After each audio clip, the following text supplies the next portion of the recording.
여러분 안녕하십니까? 벌써 세 번째 강의 시간이 됐네요. 지난주에 조금 영상 길었죠?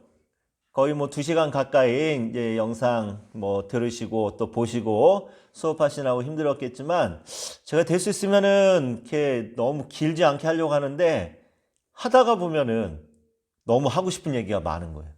그래서 그냥 영상이 조금 길어질 때가 있는데 그래도 우리 즐겁게 재밌게 또 오늘도 한번 수업을 해보도록 하겠습니다. 지난주에 이어서 우리 또 한 문제 한 문제 우리 생각해 보면서 또 수업을 진행하려고 그래요.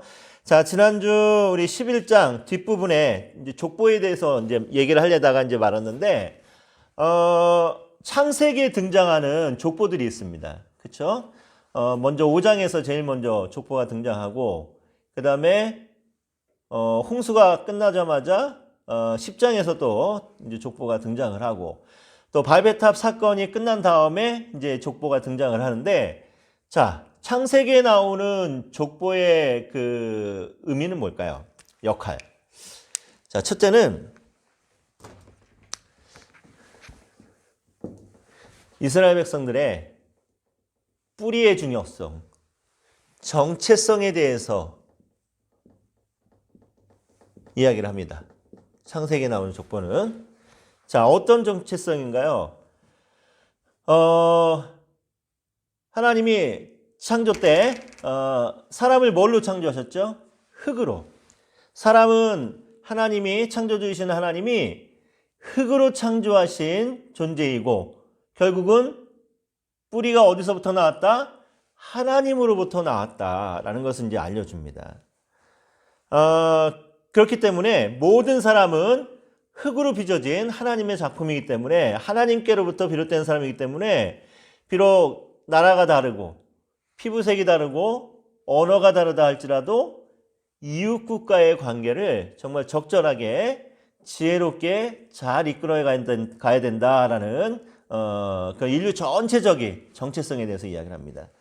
또 그런가 하면 두 번째는 뭐냐면은 두 사람을 연결시키죠. 어떤 사람입니까? 모든 인류의 아버지였던 아담과 이제는 그 한민족 이스라엘의 아버지가 되는 또 훗날에 가서는 열국의 아버지가 되는 누구? 아브라함과 아담과 아브라함을 연결시켜 줍니다. 지금 현재 이 창세기를 기록하고 창세기를 읽고 또 창세기의 이야기를 듣고 있는 광야, 애굽에서 탈출해서 광야 생활을 하고 있는 이스라엘 백성들에게 이 중요성, 이게 얼마나 이 뿌리의 중요성도 그렇고 아담과 아브라함과의 연결점이 얼마나 중요합니까? 그렇죠? 지금 광야에서 생활하고 있는 자신들이 결국은 하나님으로부터 비롯되었고 인류 최초의 사람이었던 아담에서부터 시작된 하나님의 백성들이고 또 400여 년 전에 하나님께서 약속하신 아브라함의 후손이다라는 이 연결점이 굉장히 중요한 의미를 차지합니다. 그래서 창세기에 나오는 족보는 이런 역할을 이제 감당합니다. 또 한 가지 어떤 역할을 하게 되냐면은 자, 그렇다면은 계속해서 지금 성경의 이야기를 역사를 통해서 하나님이 계속해서 사랑하는 자녀들을 백성들을 선택하고 있습니다. 도대체 선택의 기준이 무엇이냐? 왜 아담을 선택했으며 죽은 아벨 대신 왜 셋의 후손을 선택했고 노아를 선택했고 또 이제는 아브라함에게까지 이르는 선택의 기준이 뭐냐? 뭔가요? 사람의 대단함이 아니라 사람이 뭔가를 커다란 업적을 이루어서가 아니라 결국은 하나님의 은혜였다라는 것을 강조하기 위해서 족보가 쭉 진행이 됩니다. 자, 실제적으로 족보에 나오는 많은 사람들, 하나님의 선택을 받은 사람들의 이야기를 들어보면은 그 사람들이 뭔가 대단한 일을 해서가 아니라 결국은 죄인들이었지만 하나님의 은혜로 선택받았고 또 지금 광야에서 생활하고 있는 모든 이스라엘 백성들도 하나님의 은혜로 선택되었다는 것. 더 나아가서 지금 이 시대를 살아가고 있는 오늘 우리도 하나님의 은혜가 아니었다면은 지금 이 순간까지 이 모습으로 있을 수 없었다라는 거. 이것을 통해서 이 족보를 통해서 지금 이야기를 하고 있습니다. 자, 바벨탑 사건이 끝나고 10절부터 11장 10절부터 우리 마지막 26절까지 마지막이 아니죠. 26절까지 또 족보가 나오죠. 자, 요 족보의 또 가장 큰 의미는 또 뭘까요? 자, 이제 곧 아브라함 이야기가 시작됩니다. 근데 창조 시대를 마무리하는 이야기. 그리고 이제는 족장 시대로 넘어가게 되는데 아브라함이 드디어 등장하는 족장 시대 이전 창조 시대를 마무리하는 이야기가 바벨탑 사건으로 끝나지 않는다는 거예요. 자, 만약에 창조 이야기가 바벨탑 사건으로 끝나버렸습니다. 언어를 혼잡하게 해서 사람들을 다 흩어버리고 하나님의 심판으로 끝났다고 한다면은 이것만큼 참 암담한 이야기였습니까? 자, 그런데 이 족보 이야기를 통해서 요 26절까지의 족보를 통해서 마지막에 누가 등장해요? 아브라함이 등장하죠. 창조 이야기가 바벨탑으로 끝나지 않고 이제는 하나님께서 새롭게 선택하실 아브라함이라고 하는 사람을 등장시키면서 족보 이야기를 마무리하고 있습니다. 소망을 주는 거죠. 다시 이스라엘 백성들에게, 하나님의 백성들에게 새로운 소망이 일어나고 있다라는 것을 이 족보를 통해서 지금 이야기하고 있습니다. 자, 그렇다면 27절에서 11장 27절에서 32절까지는 또 이제 데라의 족보가 나오고 이제 아브라함 이야기가 마지막에 등장을 하는데 요건 또 어떤 의미가 있나요? 자, 요 27절에서 32절까지를 보면은 8명이 이제 등장을 합니다. 그런데 그 고대 근동의 창세기를 비롯해서 창세기 족보도 그래요. 창세기에 나오는 족보도 그렇고 10대씩 끊어서 족보를 기록합니다. 자, 그런데 여기에서는 8명이 등장을 하고 나머지 2명이 나오지 않아요. 대부분 고대 근동의 족보, 창세기에 기록된 족보도 10명, 10대에 걸쳐서 족보를 잘 마무리하고 이제 정리해 나가는데 이 부분에서는 8명, 8대밖에 나오지 않는 이유가 뭘까요? 나머지 2명은 누구로 채워져야 된다는 거예요. 결국은 아브라함의 아들이었던 이스마엘과 이삭이 그 뒤를 이어서 그 자리를 차지해야 되는데, 자, 문제는 30절이에요. 11장 30절 한번 다 같이 읽어봅니다. 사레는 임신하지 못함으로 자식이 없었더라. 자, 나머지 2명이 이제 아브라함의 씨로 앞으로 이제 약속을 이끌어갈 그 자손으로 채워져야 되는데 지금 사레가 임신하지 못하는 굉장히 어려운 상황에 처해 있었다는 겁니다. 굉장히 여러 가지로 힘들고 어려운 과정 속에 있다는 거예요. 다시 말해서 하나님의 인도하심과 하나님의 개입하심이 없다면은 지금 이스라엘의 미래는 어두울 수밖에 없다는 겁니다. 결국은 하나님의 은혜만이 이 모든 것을 다 채워가서 아브라함과의 약속을 결국은 이루어 가실 것이다 라는 것을 이 족보를 통해서 지금 암시를 하고 있죠. 자, 이렇게 해서 이제 11장까지 이제 내용이 이제 맞춰지고 드디어 이제 족장 시대로 이제 넘어갑니다. 자, 족장 시대. 우리가 족장, 창세기에 나오는 4명의 대표적인 족장, 아브라함, 이삭, 야곱, 그리고 야곱의 아들 요셉으로 이어지는 4명의 중요한 족장들이 등장을 합니다. 그리고 야곱의 이제 12명의 요셉을 비롯해서 12명의 이제 아들들 이야기가 이제 쭉 나오는데, 한번 족장들에 대해서 한번 생각을 해볼게요. 우리가 아브라함을 무슨 조상이라고 합니까? 믿음의 조상이라고 하죠. 약속의 씨로 태어난 이삭. 그렇죠? 하나님의 약속의 씨였죠. 야곱. 이스라엘이라고 하는 나라의 국호까지 정해주시면서 야곱의 이름을 이스라엘이라고 바꿔주실 정도로 야곱을 축복하십니다. 우리가 야곱의 축복 찬양도 하는 것처럼 요셉 굉장한 사람이었죠. 그렇죠? 그 이스라엘 백성들의 그 환란을 요셉을 통하여서 애굽의 이제 7년 대환란을 이겨내게 하시면서 결국은 요셉을 통해서 이스라엘 백성들을 애굽으로 가게 하시고 그 수가 번창하게 하시는 그 역할을 감당하는 사람이 요셉입니다. 자, 굉장히 대단한 이제 믿음의 조상들이었죠. 자, 근데 이 한 사람 한 사람을 이제 살펴볼게요. 아브라함. 정말 하나님이 우리가 존경할 만큼 아브라함이 처음부터 믿음의 조상이었느냐? 우리 한번 생각을 해볼게요.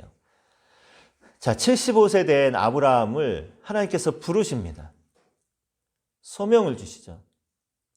그리고 아브라함이 그 하나님의 그 약속을 믿고 75세 할아버지의 나이로 자기가 정들었던 삶의 터전이었던 고향을 떠나서 약속의 땅으로 이제 갑니다.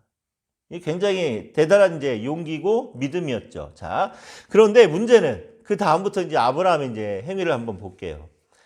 12장 보니까 아브라함이 이주해서 얼마 되지 않아서 흉년이 들고 애굽으로 내려갔다가 엄청난 실패를 하나 경험하죠. 어떤? 자기 아내 사라를 누이 동생이라고 속이는 정말 파렴치한 행동을 합니다. 심지어는 19장에도 아비멜렉이라는 왕에게도 자기 아내를 누이 동생이라고 속이는 굉장히 파렴치한 짓을 2번이나 합니다. 그렇죠? 이 굉장히 심각하죠. 게다가 16장에 보니까 하나님의 약속을 끝까지 기다리지 못하고 하갈이라고 하는 사내의 몸종과 새장가를 들죠. 그래서 아들 이스마엘이라는 아들을 낳습니다. 하나님께로부터 직접 약속을 받은 아브라함이 하나님의 약속이 더디 이루어지니까 그 약속을 끝까지 기다리지 못하고 사람의 방법으로 이 문제를 해결하려고 합니다. 게다가 하갈이 자기가 임신한 사실을 알고 자기 여주인 사라를 무시하죠. 애기도 못 낳는 주체 하면서 그 당시 여인이 아이를 낳지 못한다는 것이 가장 큰 수치였잖아요. 근데 이 여종이 자기가 임신한 걸 보고 주인을 멸시합니다. 그랬더니 사라가 가만히 있을 수 있나요? 아니, 이것이 내가 팔자를 고쳐줬더니 감히 나를 무시하면서 막 자기 몸종이었던 하갈을 학대합니다. 그 배볼록 나온 임산부를. 그 하갈이 도저히 견디다 못해갖고 광야로 도망가죠. 그래서 우물 곁에서 나 죽겠다 하라고 하면서 또 하나님 앞에 또 한탄을 합니다. 자, 그때 이제 그 전 사건, 사라가 화가 난 거죠. 아브라함에게 막 퍼붓죠.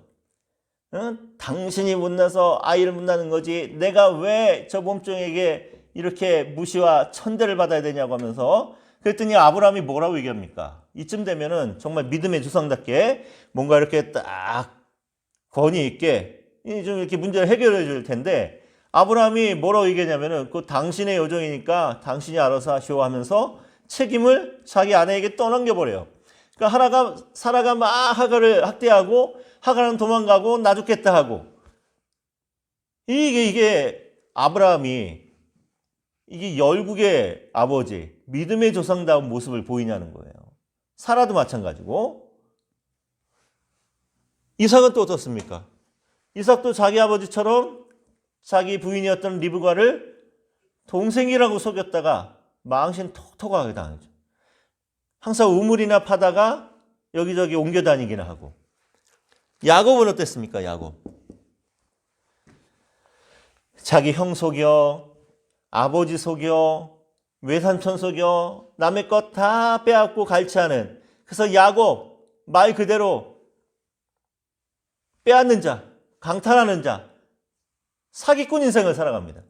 심지어는 나중에는 자기 자신도 외삼촌한테도 속고 자기 아들들에게도 속임을 당하는 속고 속이는 그런 인생의 연속입니다. 요셉 어떤가요? 요셉도 처음에 보면은 자기 형들이 잘못하는 거 아버지한테 고자질이나 하는 고자질쟁이에다가 자기가 꾼 꿈 이야기하면서 꿈자랑이나 하는 정말 철딱서니 없는 그런 소년이었죠. 자, 야곱의 12명의 아들들은 어떤가요? 첫째 아들 르우벤, 자기 아버지 첩과 간통을 저지른 애, 이런 이 페륜이죠. 페륜, 그렇죠? 시므온과 레위, 여동생 디나의 사건을 통해서 세겜성 모든 남자들을 정말 비겁한 방법으로 잔인하게 다 죽일 정도로 굉장히 그 사이코패스적인 그런 이제 성향을 보이는 살인마들입니다. 그렇죠? 유다는 어떤가요? 예수님의 직계 조상인 유다. 그 당시 계대결혼 제도대로 형이 죽으면은 그 형수를 동생에게 결혼시켜서 형의 그 뭡니까 이거 형의 그 후손, 그렇죠? 형의 후손을 계속해서 이제 이어줘야 되는데 유다가 그 일을 행하지 않습니다. 그러다 결국은 자기 자신이 며느리 다말과 간음을 저질러서 아들을 낳게 되는 정말 폐륜적인 시아버지의 모습을 이제 등장을 하죠. 자, 다른 모든 형제들도 나중에 요셉을 어떻게 합니까? 시기하고 질투해서 죽이려고 하다가 노예로 팔아먹는, 정말 성경에 나오는 우리가 믿음의 조상이라고 하는 이 사람들의 모습을 하나하나 들여다보면은 믿음의 조상은 무슨 개뿔이죠. 믿음의 조상이긴커녕 오늘 우리보다도 못한, 그렇죠? 우리보다도 못한 정말 아주 파렴치하고 잔악무도한 정말 이 살인자에다가 간음을 저지른, 응? 너무 부족하고 너무 부끄러운 인생을 살았던 사람들이라는 거예요. 자, 그런데 이런 사람들을 통해서 하나님께서 이들을 훈련시켜 갑니다. 참고 인내하면서 이들을 훈련시키면서 결국은 우리가 그 믿음을 본받기 원하는 믿음의 조상으로 세워가시더라는 거예요. 자, 이런 사람들도 이렇게 하나님께서 훈련시키시고 믿음의 조상으로 세웠다면은 오늘 우리도 그래서 소망이 있지 않겠냐는 거지. 그래서 족장 시대의 이야기를 통해서, 이 족장들의 이야기를 통해서 철저하게 이들의 선택한 선택의 이유는 하나님의 은혜였다라는 거.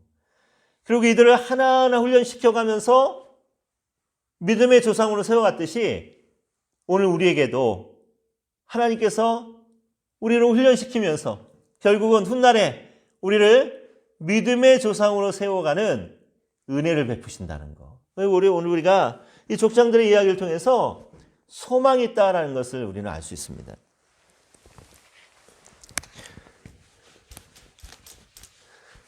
자, 이제 본격적으로 이제 창세기 12장에 등장하는 이제 아브람 이야기를 한번 해볼게요.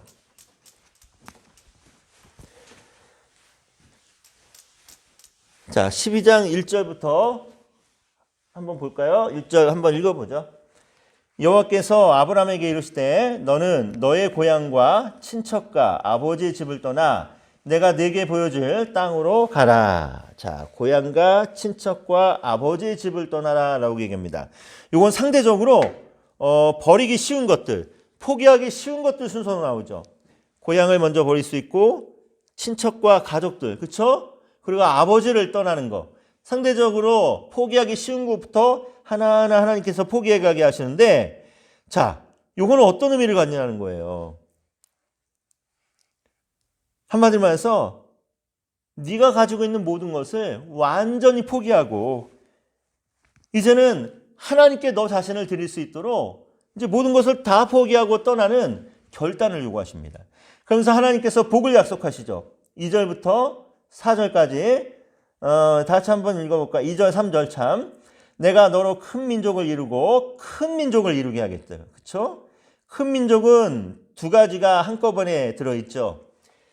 많은 후손과 그 후손들이 살아갈 수 있는 땅. 그렇죠? 그 다음에 또 어떤 약속을 하나요? 내게 복을 주어. 너에게 복을 주겠다. 물질의 복, 또 명예의 복, 뭐 여러 가지 복을 주겠다. 내 이름을 창대하게 하여 너의 명예를 높여주겠다. 그렇죠? 그 다음에 또 뭡니까? 너는 복이 될지라 복의 근원이 되게 하겠다라고 약속합니다. 그러면서 너를 축복하는 자 내가 축복하겠고 너를 저주하는 자 내가 저주하겠다라고 하면서 복의 근원이 되게 하셨다는 거예요. 자, 그렇다면은 오늘 우리가 이제 믿음으로 인하여서 아브라함의 자손이 되었기 때문에 오늘 우리도 세상을 향하여서 뭐의 근원이 되는 겁니까? 복의 근원이 되는 거예요. 그래서 이 땅에 믿음의 사람들, 그리스도인들이 많아질수록 세상은 어떤 세상이 되어야 됩니까? 정말 살기 좋은 세상, 하나님의 복과 은혜가 넘치는 그런 세상이 되어야 되는데 지금 이 세상이 그런 세상이냐는 거예요. 그렇지 않죠.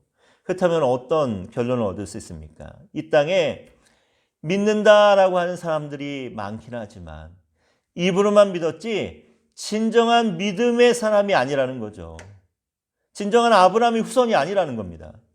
여러분, 이 땅에 수많은 믿음의 사람들이 훈련받고 또 여러 가지로 하나님 앞에 칭찬받을 만한 믿음의 사람이 생겨나기 위해서는 목회자들의 역할이 중요한데 그런 믿음의 사람들을 배출할 수 있는 진정한 목회자가 지금 부족하다는 거죠.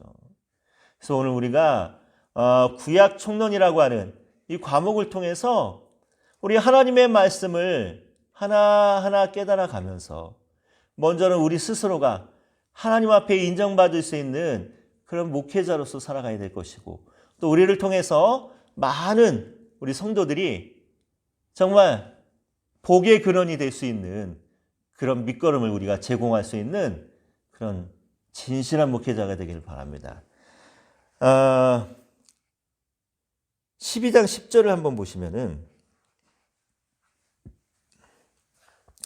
12장 10절 말씀 한번 읽어볼게요. 그 땅에 기근이 들었으므로 아브라함이 애굽에 거류하려고 그리로 내려갔으니 이는 그 땅에 기근이 심함이라.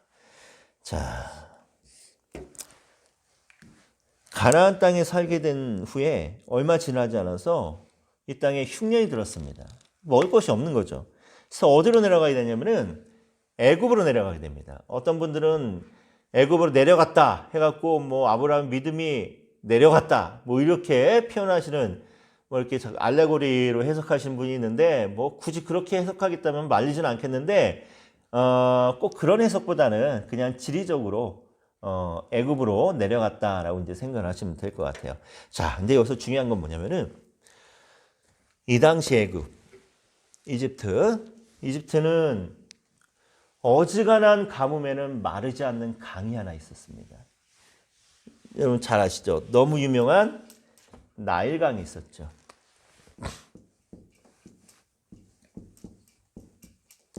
자, 그래서 이집트 사람들은 언제든지 나일강을 끌어다가 농사에 사용할 수 있도록 관계수로 작업만 잘 해놓으면은 정말 웬만한 가뭄에는 끄떡도 하지 않는 나라였습니다.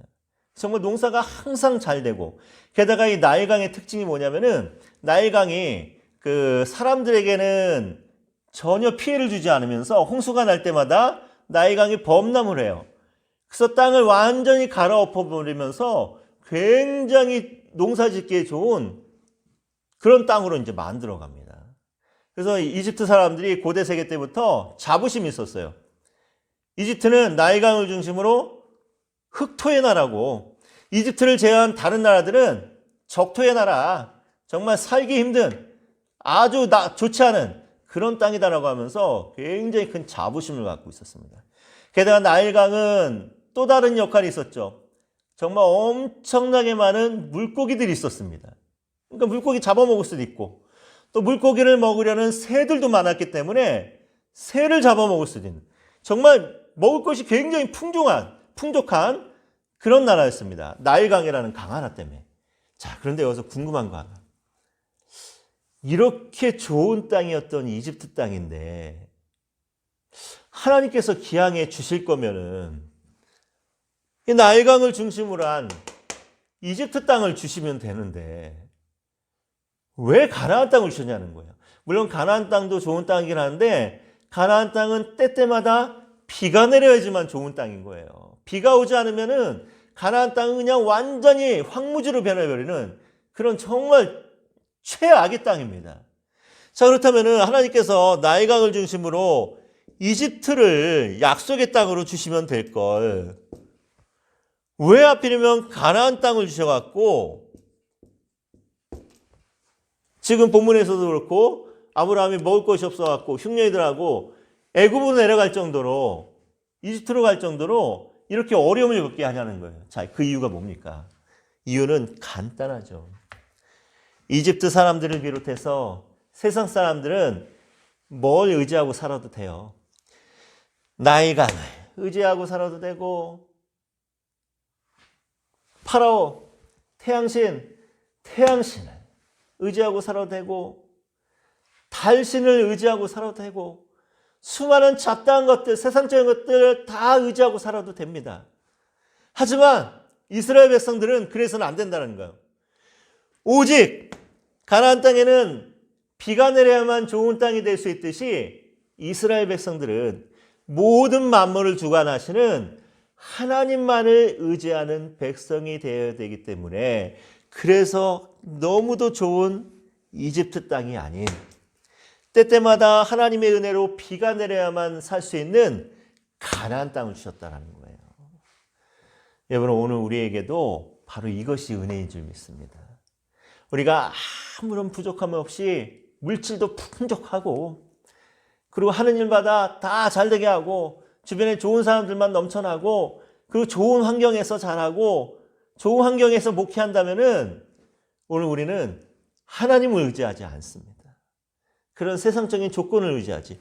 하지만 우리가 가나안 땅처럼 때때마다 하나님의 은혜의 비가 내리고 단비가 내려야지만 우리가 살아갈 수 있을 때 그때 비로소 우리가 누구를 의지할 수 있어요? 하나님만 의지할 수 있는 거예요.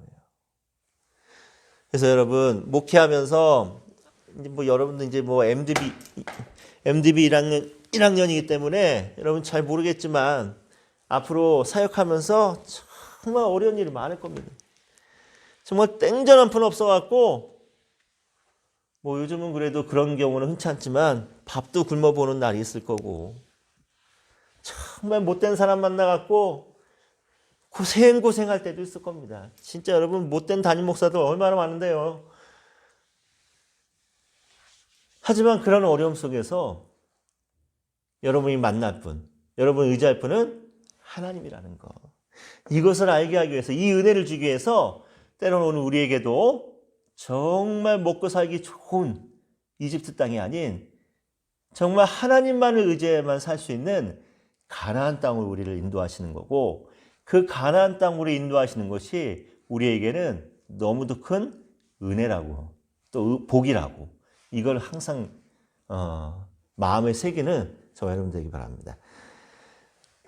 자 이제 창세기 이제 그 다음 사건들이 문제죠. 10절부터 이제 20절까지는 이제 아브라함이 가나안 땅에 와서 첫 번째 실패를 경험하는데 자 1절부터 3절까지 12장 1절부터 3절까지 하나님께서 아브라함에게 약속하셨어요. 이 귀한 복들을. 자 그런데 이 하나님의 약속이 이제 애굽으로 내려가서 자기 아내를 누이 동생이라고 속이는 과정 속에서 굉장히 큰 어려움, 위기를 만나게 됩니다. 왜? 하마터면 자기 아내를 바로에게 빼앗겨 버릴 처지가 되는 거예요. 그러면 하나님이 약속하신 이 씨와 이 땅에 대한 약속이 굉장히 큰 위기를 맞게 되겠죠. 자, 그렇다면은 요 사건을 통해서 오늘 저자 모세가 말하고 싶은 건 뭡니까? 이 하나님의 약속이 지금 아브라함의 이 파렴치한 이 행동을 통해서 굉장히 큰 위기를 맞고 있다는 거예요. 자, 요 사건뿐만이 아니라 뒤에 또다시 한번 아비멜렉에게 또 여러 가지 사건들을 통해서 또 이삭도 자기 아내를 동생이라고 속이는 계속 이런 사건들을 통해서 지금 모세가 말하고 싶은 게 뭡니까? 자, 하나님의 씨가 계속해서 위협을 당하고 있다는 거예요. 하나님의 약속이.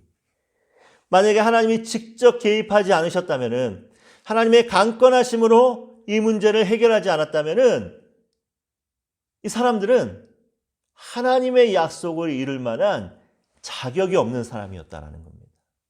아까 우리가 4명의 족장과 또 야곱의 12명의 아들들을 통해서 확인했듯이 하나님의 계속되는 은혜와 또 간섭과 훈련이 아니었다라고 한다면은 정말 소망이 보이지 않는 그런 인생이었다라는 거죠.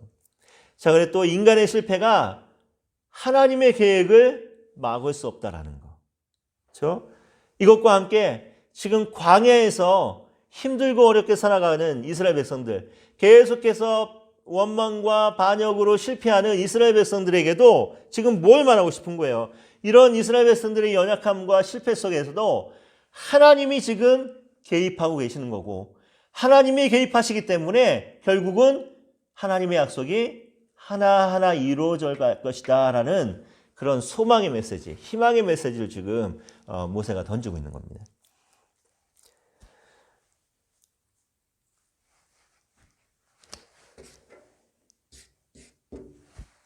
자, 그렇다면은 우리가 조금 순서를 바꿔서 이걸 한번 생각해 볼게요. 아브라함이 우리가 말하는 정말 믿음의 조상다운 모습을 갖게 되는 때가 언제입니까? 성경으로 몇 장이죠? 성경 몇 장? 성경 몇 장에서야 비로소 아브라함이 정말 믿음의 조상다운 모습으로 변화되나요? 우리가 흔히 생각하기는 창세기 22장, 그렇죠? 아브라함이 자기 아들 이삭을 하나님께 번제로 바치는 사건을 통해서 아브라함의 믿음이 드디어 믿음의 조상다운 모습으로 변화되었다라고 생각을 합니다. 자, 그런데 그거는 아브라함의 믿음을 하나님이 확인하는 순간이었고, 아브라함의 믿음이 완전히 새로운 전환점을 맞이하는 사건이 있죠. 그 사건이 뭡니까? 창세기 17장.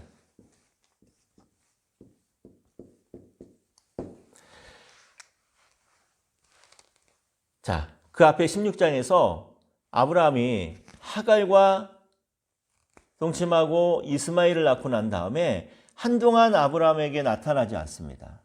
그러다가 99세 된 아브라함에게 나타나서 지금 뭘 하는 거예요? 17장 1절 제일 첫 번째 말씀은 뭡니까? 나는 전능한 하나님이라 내 앞에서 행하여 온전하라 완전하라 라고 하면서 전능하신 하나님이 아브라함에게 나타납니다. 그러면서 다시 아브라함에게 약속하기를 내년 이맘때 내가 너와 사라를 통해서 아들을 낳게 할 것이다. 약속을 합니다. 처음에 아브라함이 피식피식 웃으면서 믿지 않죠. 사라도 장막 뒤에서 그 이야기를 들으면서 픽픽 웃습니다. 아이고, 우리 영감탱이가 나이가 몇 살이고 내가 지금 나이가 몇 살인데 내가 지금 생리가 끊어져 갖고 도저히 의학적으로 아이를 낳을 수 없는 상황인데 무슨 아이를 낳는다 하면서 이제 막 킥킥거립니다. 하지만 하나님의 약속이 1년 뒤에 진짜 이루어지는 거예요. 이삭이 태어납니다. 이 사건을 통해서 아브라함의 믿음이 완전히 새로운 전환점을 맞이하는 거죠. 정말 믿음의 조상다운 믿음을 갖게 되는 그 사건이 죽어있던 자기 아내의 태를 통해서 이삭이 태어나는 이 사건을 통해서 아브라함의 믿음이 완전히 새로운 전환점을 맞이합니다. 자, 요거 염두에 두시고 이제 계속해서 한번 진도를 나갈게요. 자, 창세기 13장에는 어떤 내용이 나오냐면은 13장 4절만 3절과 4절 말씀 한번 읽어볼게요. 그가 네게부에서부터 길을 떠나 베델에 이르며 베델과 아이 사이 곧 전에 장막 쳤던 곳에 이르니 그가 처음으로 제단을 쌓은 곳이라. 그가 거기서 여호와의 이름을 불렀더라. 자, 이거 무슨 내용입니까? 아브라함이 베델과 아이 사이에 예전에 처음 가나안 땅에 들어와서 장막 쳤던 곳에서 제단을 쌓고 여호와의 이름 불렀어요. 하나님께 예배드렸다는 거죠. 그렇죠? 자, 근데 요 사건이 왜 중요한 사건이냐면은 자, 그 앞부분에 바로에게 자기 아내를 누이라고 속이고 난 다음에 하나님께서 개입하시죠. 바로의 집에 재앙을 내리고 나중에 모든 사실을 알게 된 바로가 아브라함에게 톡톡히 망신을 줍니다. 이게 이럴 수 있냐고 하면서 내가 무슨 죄를 졌냐고 하면서 난 너에게 속은 죄밖에 없다고 하면서 그러면서 막 한 차례 퍼붓고 난 다음에 13장 2절을 보면은 아브라함에게 가축과 은과 금이 풍부하였더라. 왜? 바로가 뭔가 찜찜해.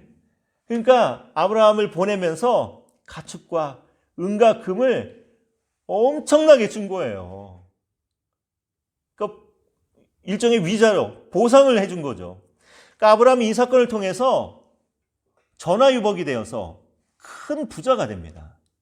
자, 그런데 아브라함이 알았어요. 뭘 알았냐면은 지금 자기가 어떻게 해갖고 오히려 이 사건 때문에 큰 부자가 되고 하나님의 그 약속대로 복을 받기는 했는데 이게 자기가 잘해서 하나님이 복을 준 게 아니라는 거죠.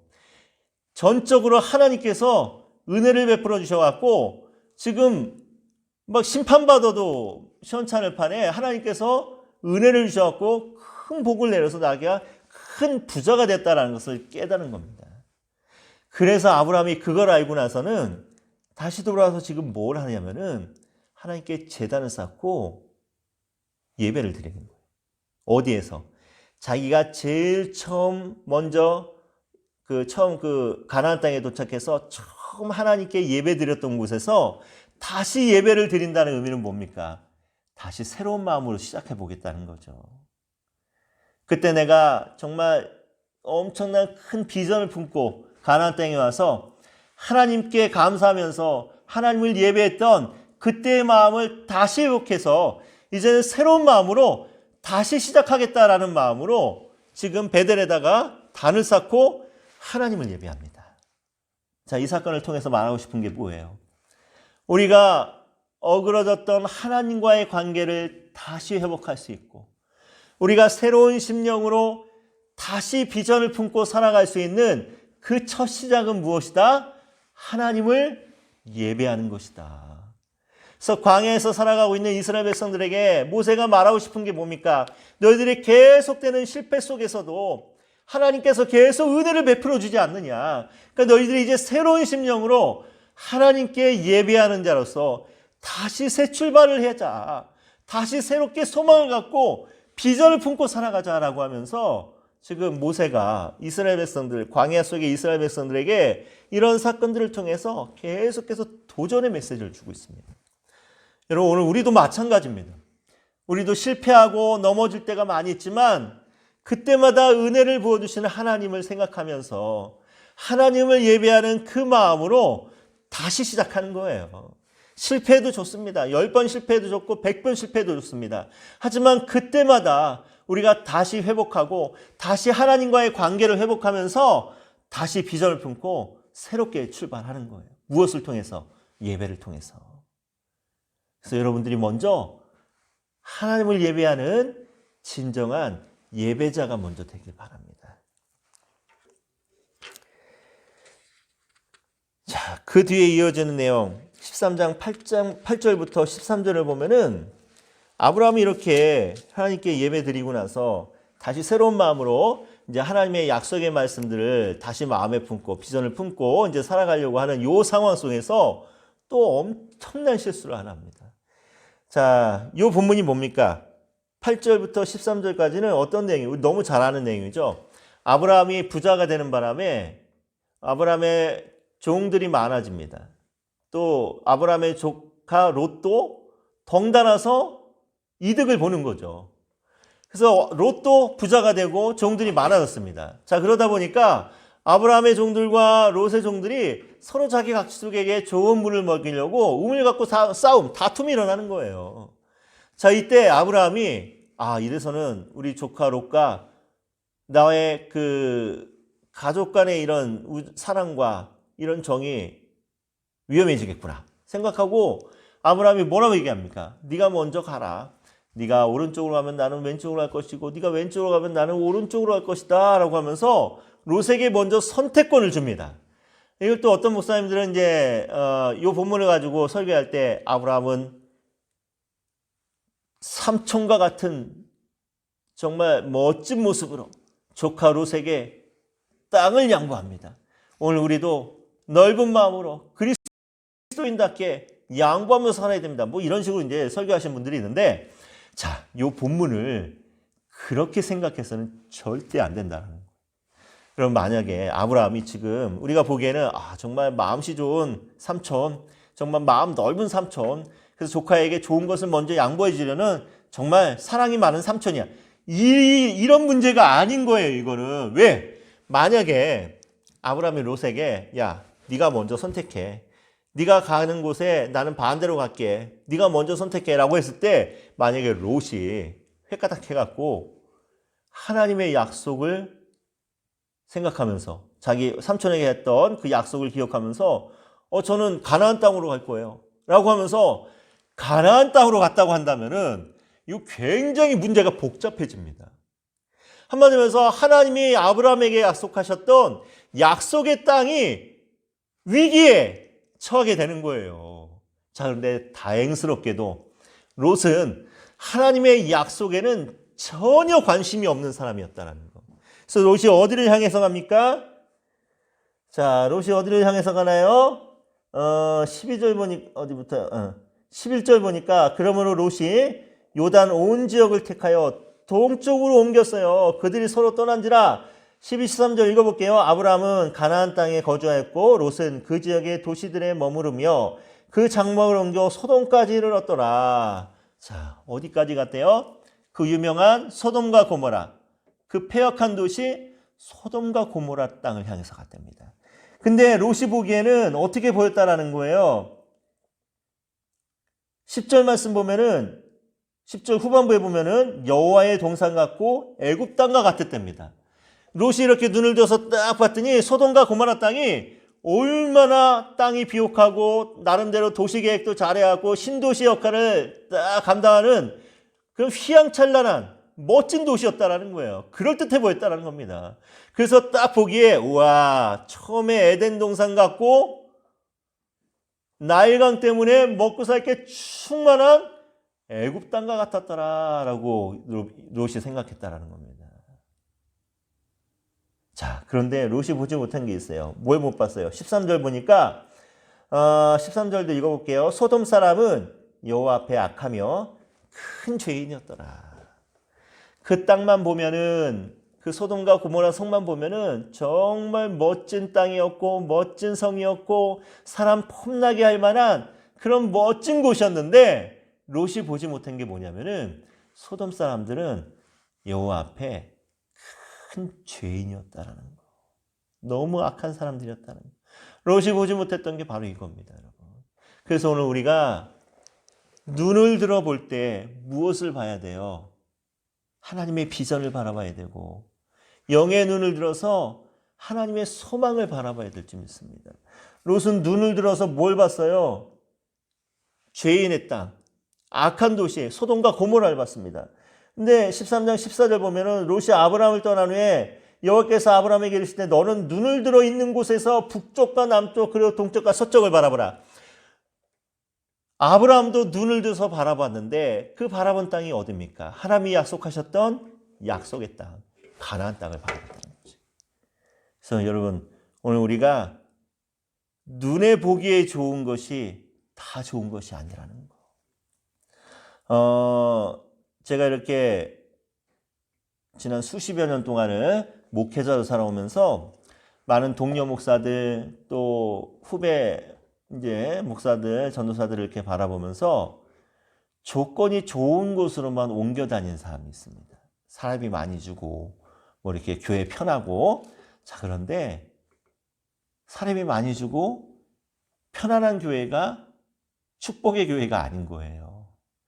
여러분을 훈련시킬 수 있고 여러분들을 친정한 목회자로 세워갈 수 있는 그런 교회, 그런 교회를 만나게 해달라고 여러분 기도하시기 바랍니다. 그래야지 여러분들이 좋은 목회자가 되는 거지, 사람이만 많이 준다고 해서 또 교회가 편안하다고 해서 그래서 여러분들이 좋은 목회자가 되는 게 아니에요.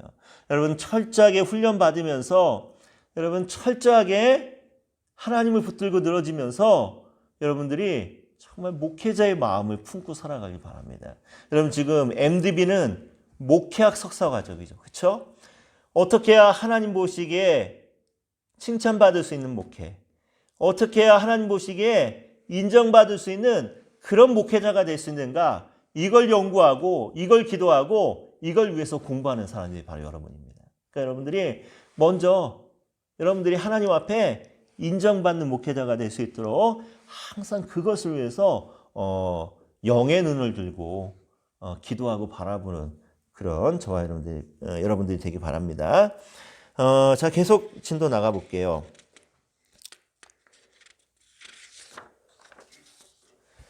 자, 14장을 보면은 어떤 내용이 나옵니까? 아브라함이 롯을 구출해 오죠. 롯이 그 당시 이제 그 지역에 있는 그 4명의 연합군 왕들에게 괜히 애꿎게 그냥 롯이 잡혀갑니다. 그래서 아브라함이 게릴라 작전을 통해서 롯을 이제 구출해 오고, 그 중에 이제 살렘 왕이 아브라함을 맞이하고 소돔 왕이 아브라함을 맞이합니다. 자, 근데 살렘 왕, 평화의 왕이라는 뜻인데 히브리서에서는 이 살렘 왕을 멜기세덱이라고 하고, 또 멜기세덱을 뭐라고 표현합니까? 예수님의 모형으로 이제 표현을 하죠. 자, 그런데 문제는 이제 소돔 왕이에요. 소돔 왕이 전쟁에서 승리하고 전리품들을 가지고 가는 그 아브라함에게 네가 다 가져라, 내 백성만 나에게 보내라라고 하면서 이제 제안합니다. 근데 아브라함이 이걸 싹 거절하죠. 이 의미는 뭡니까? 아브라함이 이런 이제 훈련의 과정들을 통해서 계속 실패하고 하나님께서 훈련한 과정 속에서 다시 또 새로운 마음으로 시작하는 이런 과정들을 통해서 진짜 복이 무엇인지를 깨달아가는 거예요. 세상의 왕인 소돔 왕이 주는 것이 아니라 진정한 복은 하나님이 주시는 거고, 소돔 왕을 통해서, 세상의 왕을 통해서 자기의 이름이 창대하게 되는 게 아니라 하나님께서 나의 이름을 높여주는 것만이 진짜다라는 것을 지금 아브라함이 알아가고 있습니다. 그래서 소돔 왕이 주는 것은 일체 받지 않으면서 나는 이제 세상의 복이 아닌 하나님이 주시는 복만을 바라보는 그런 사람이 되겠다라는 그런 결단을 하고 나가죠. 자, 창세기 15장에서는 이제 아브라함과 이제 언약을 이제 체결하는 내용이 나오는데, 이 내용에서는 15장에서는 정말 중요한 신학사상이 하나 나오죠. 바울이 인용했던 이신칭의. 아브라함이 하나님과 15장에서 이제 언약을 맺는데 쪼갠 고기 사이로 이제 지나가거든요. 쪼갠 고기 사이로 지나간다는 것은 누구든지 이 언약을 파기하면은 목숨으로 갚겠다라는 것을, 죽음으로 대신하겠다는 것을 약속하는 겁니다. 근데 언약 당사자인 하나님과 아브라함이 같이 지나가는 것이 아니라 아브라함은 지나가지 않고 하나님을 상징하는 횃불만 지나갑니다. 자, 이 의미는 뭡니까? 아브라함은 이 언약 속에서 아무런 것도 하지 않습니다. 아무런 의무가 없습니다. 오직 하나님만이 이 약속을 신실하게 지켜가겠다라고 하는 약속을 합니다. 다시 말해서 이것을 믿는 자에게만 하나님께서 은혜를 베풀어 주신다는 이신칭의가 이제 창세기 15장에서 드디어 이제 시작이 되는 거죠.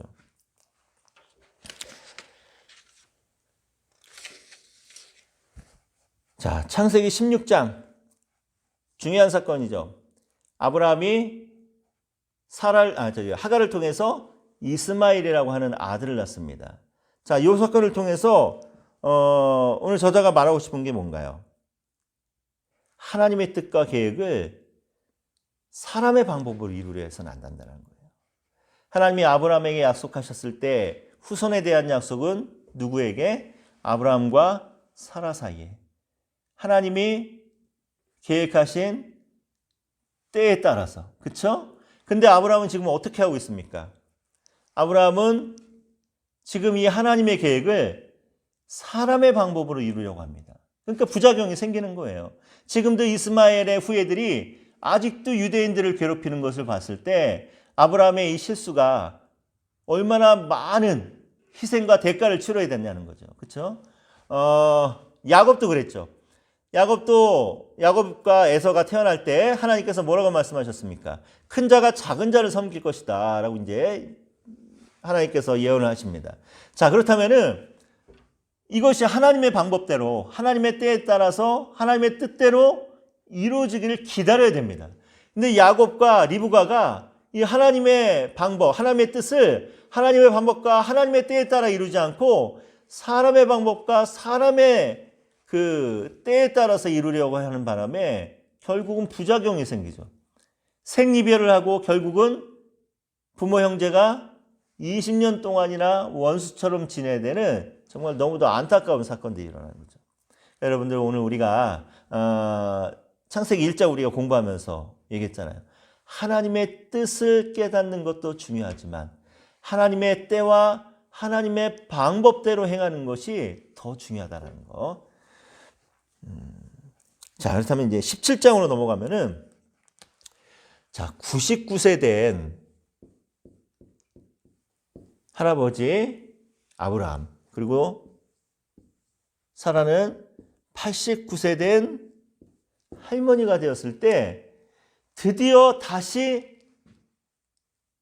10여 년이 훨씬 지난 세월 끝에 99세 된 할아버지 아브라함에 나타나서 하나님이 뭐라고 말씀하시냐면 나는 전능한 하나님이다 라고 이제 이야기를 합니다. 왜 하필이면 하나님께서 99세 된 아브라함에게 나타나셨을까요? 자, 그 이유는 뭐냐면은 고대 세계도 그렇고 우리도 그렇고 9라는 숫자는 굉장히 불길한 숫자입니다. 뭐가 불길한 숫자인가요? 10이라고 하는 가장 완전한 숫자에 하나가 모자라는 뭔가가 될 것 같지만 가장 불안한 순간이 9라는 숫자예요. 근데 그 9라는 숫자가 그 불안한 숫자가 한 개도 아니라 두 개씩이나 있는 99세 된 아브라함에 나타났다는 것은 굉장히 지금 절망적이고 소망을 찾아보기 힘든 그런 시기에 하나님이 나타났다는 겁니다. 실제로 사라는 89세 된 할머니, 이미 생리가 끊어져서 도저히 아이를 낳을 수 없는 상태가 된 지 굉장히 오랜 세월이 지났습니다. 아마 아브라함이 하갈과 세장가 들었을 때 그때 이미 사라의 생리가 끊어지지 않았을까라고 이제 내다보고 있는데 굉장히 오랜 세월 동안 사라는 아이를 낳을 수 없는, 한마디로 말해서 의학적으로는 도저히 아이를 낳을 수 없는 죽은 몸이 되어버린 거예요. 그렇죠? 자, 이렇게 절망밖에 없는 두 노인, 99세 된 할아버지 아브라함에게 나타나신 하나님께서 뭐라고 말씀하시냐면은 나는 전능한 하나님이다 라고 얘기합니다. 자, 이걸 통해서 지금 모세가 이야기하고 싶은 게 뭘까요? 이 99세 된 할아버지 아브라함에게 나타나서 소망을 주는 이 사건을 통해서 죽어있는 사라의 태를 통해서 이제는 이스학을 낳게 하겠다는 후손에 대한 약속을 이루게 하겠다는 하나님의 약속을 다시 한번 아브라함과 사라에게 말씀하시는데 이 말씀을 통해서 모세가 이스라엘 백성들에게 하고 싶은 게 뭐예요? 이스라엘은 시작부터가 하나님의 기적과 하나님의 능력과 하나님의 은혜로 시작됐다는 거. 지금 너희들이 광야에서 살고 있는 이 모든 것, 애굽을 탈출한 것 자체가 이미 하나님의 기적이었고 하나님의 은혜였고 능력이었다라는 거. 그러니까 99세 된 아브라함에게 나타나셨던 하나님이 이제 광야에서 살고 있는 너희들에게도 나타나셨으니 너희들은 믿음 가지고 확신 가지고 나가라라는 의미에서 지금 이 이야기들을 지금 하고 있습니다.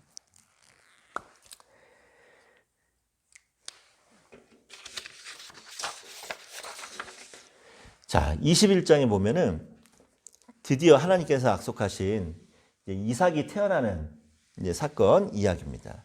자, 그렇다면은 참 이상한 게 뭐냐면은 이삭에 대해서는 이삭이 태어나기까지의 이야기가 굉장히 방대하죠. 그렇죠? 굉장히 많은 사건들이 있었습니다. 근데 이삭이 태어난 거에 대해서는 뭐 별로 그렇게 중요하지 않게 대수롭게 생각하지 않아요. 그 이유가 뭘까요? 자, 1절, 2절 말씀 한번 읽어보겠습니다. 21장 1절, 2절. 여호와께서 말씀하신 대로 사라를 돌보셨고 여호와께서 말씀하신 대로 사라에게 행하셨으므로 사라가 임신하고 하나님의 말씀하신 시기가 되어 노년의 아브라함에게 아들을 낳으니. 자, 이삭의 탄생에 대해서는 뭐 별 대수롭지 않게 설명하는 이유가 뭐냐면은 이거 당연한 거 아니냐는 거죠. 지금 1절과 2절 사이에 하나님이 말씀하신 대로, 그쵸? 말씀하신 대로 3번씩이나 똑같은 말이 나옵니다. 하나님이 말씀하신 것이 말씀하신 대로 이루어지는 것이 당연한 거지. 이게 뭐 대단하냐는 거죠. 그쵸? 오늘 우리에게도 하나님의 약속하신 약속의 말씀들이 있습니다. 그쵸? 성경 말씀을 통해 주신 이 약속의 말씀들이 하나님의 말씀하신 대로 하나님의 말씀이 이루어지는 것은 너무 당연합니다. 여러분, 오늘 우리가 소망을 잃지 않으면 돼요. 하나님이 약속하신 이 약속의 말씀은 반드시 이루어진다는 거. 이삭을 통해서 보여주셨듯이 반드시 이루어지는 사건들이니까 오늘 우리는 소망의 끈을 놓지 않으면 됩니다. 자, 그렇다면은 22장, 정말 중요한 22장에 대해서 한번 이제 우리가 생각을 한번 해볼게요. 22장은 아브라함의 믿음이 하나님께 인정받는 정말 굉장히 중요한 그런 내용을 담고 있죠. 자, 그렇다면은 22장 우리 1절부터 4절까지 한번 다 같이 읽어봅니다. 그 일 후에 하나님이 아브라함을 시험하시려고 그를 부르시되 아브라함아 하시니 그가 이르되 내가 여기 있나이다. 여호와께서 이르시되 내 아들 내 사랑하는 독자 이삭을 데리고 모리아 땅으로 와서 내가 내게 일러준 한 산 거기서 그를 번제로 드리라. 아브라함이 아침에 일찍 일어나 나귀의 안장을 지우고 두 종과 그의 아들 이삭을 데리고 번제에 쓸 나무를 쪼개가지고 떠나 하나님이 자기에게 일러주신 곳으로 가더니 제3일에 아브라함이 눈을 들어 그것을 멀리 바라본지라. 자,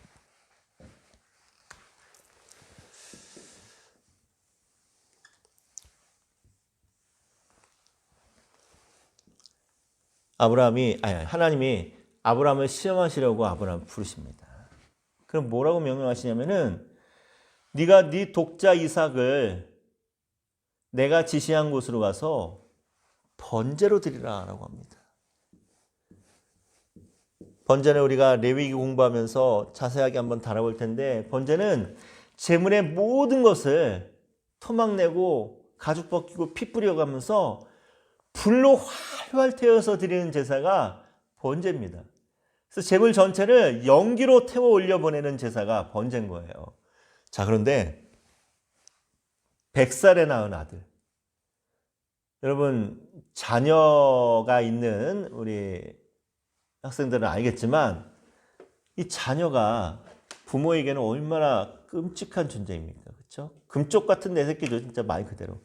근데 100살에 낳은 이 아들 이삭을 이런 무시무시한 방법으로 번제로 드리라라고 하나님께서 명령을 하십니다. 자, 그런데 아브라함이 아침 일찍 그 명령을 받고 아침 일찍 일어나서 길을 갑니다. 며칠 동안? 3일 동안. 그리고 산 밑에서 함께 왔던 종들을 남겨두고 자기 아들 이삭만 데리고 칼 들고 횃불 들고 그리고 올라갑니다. 올라가다가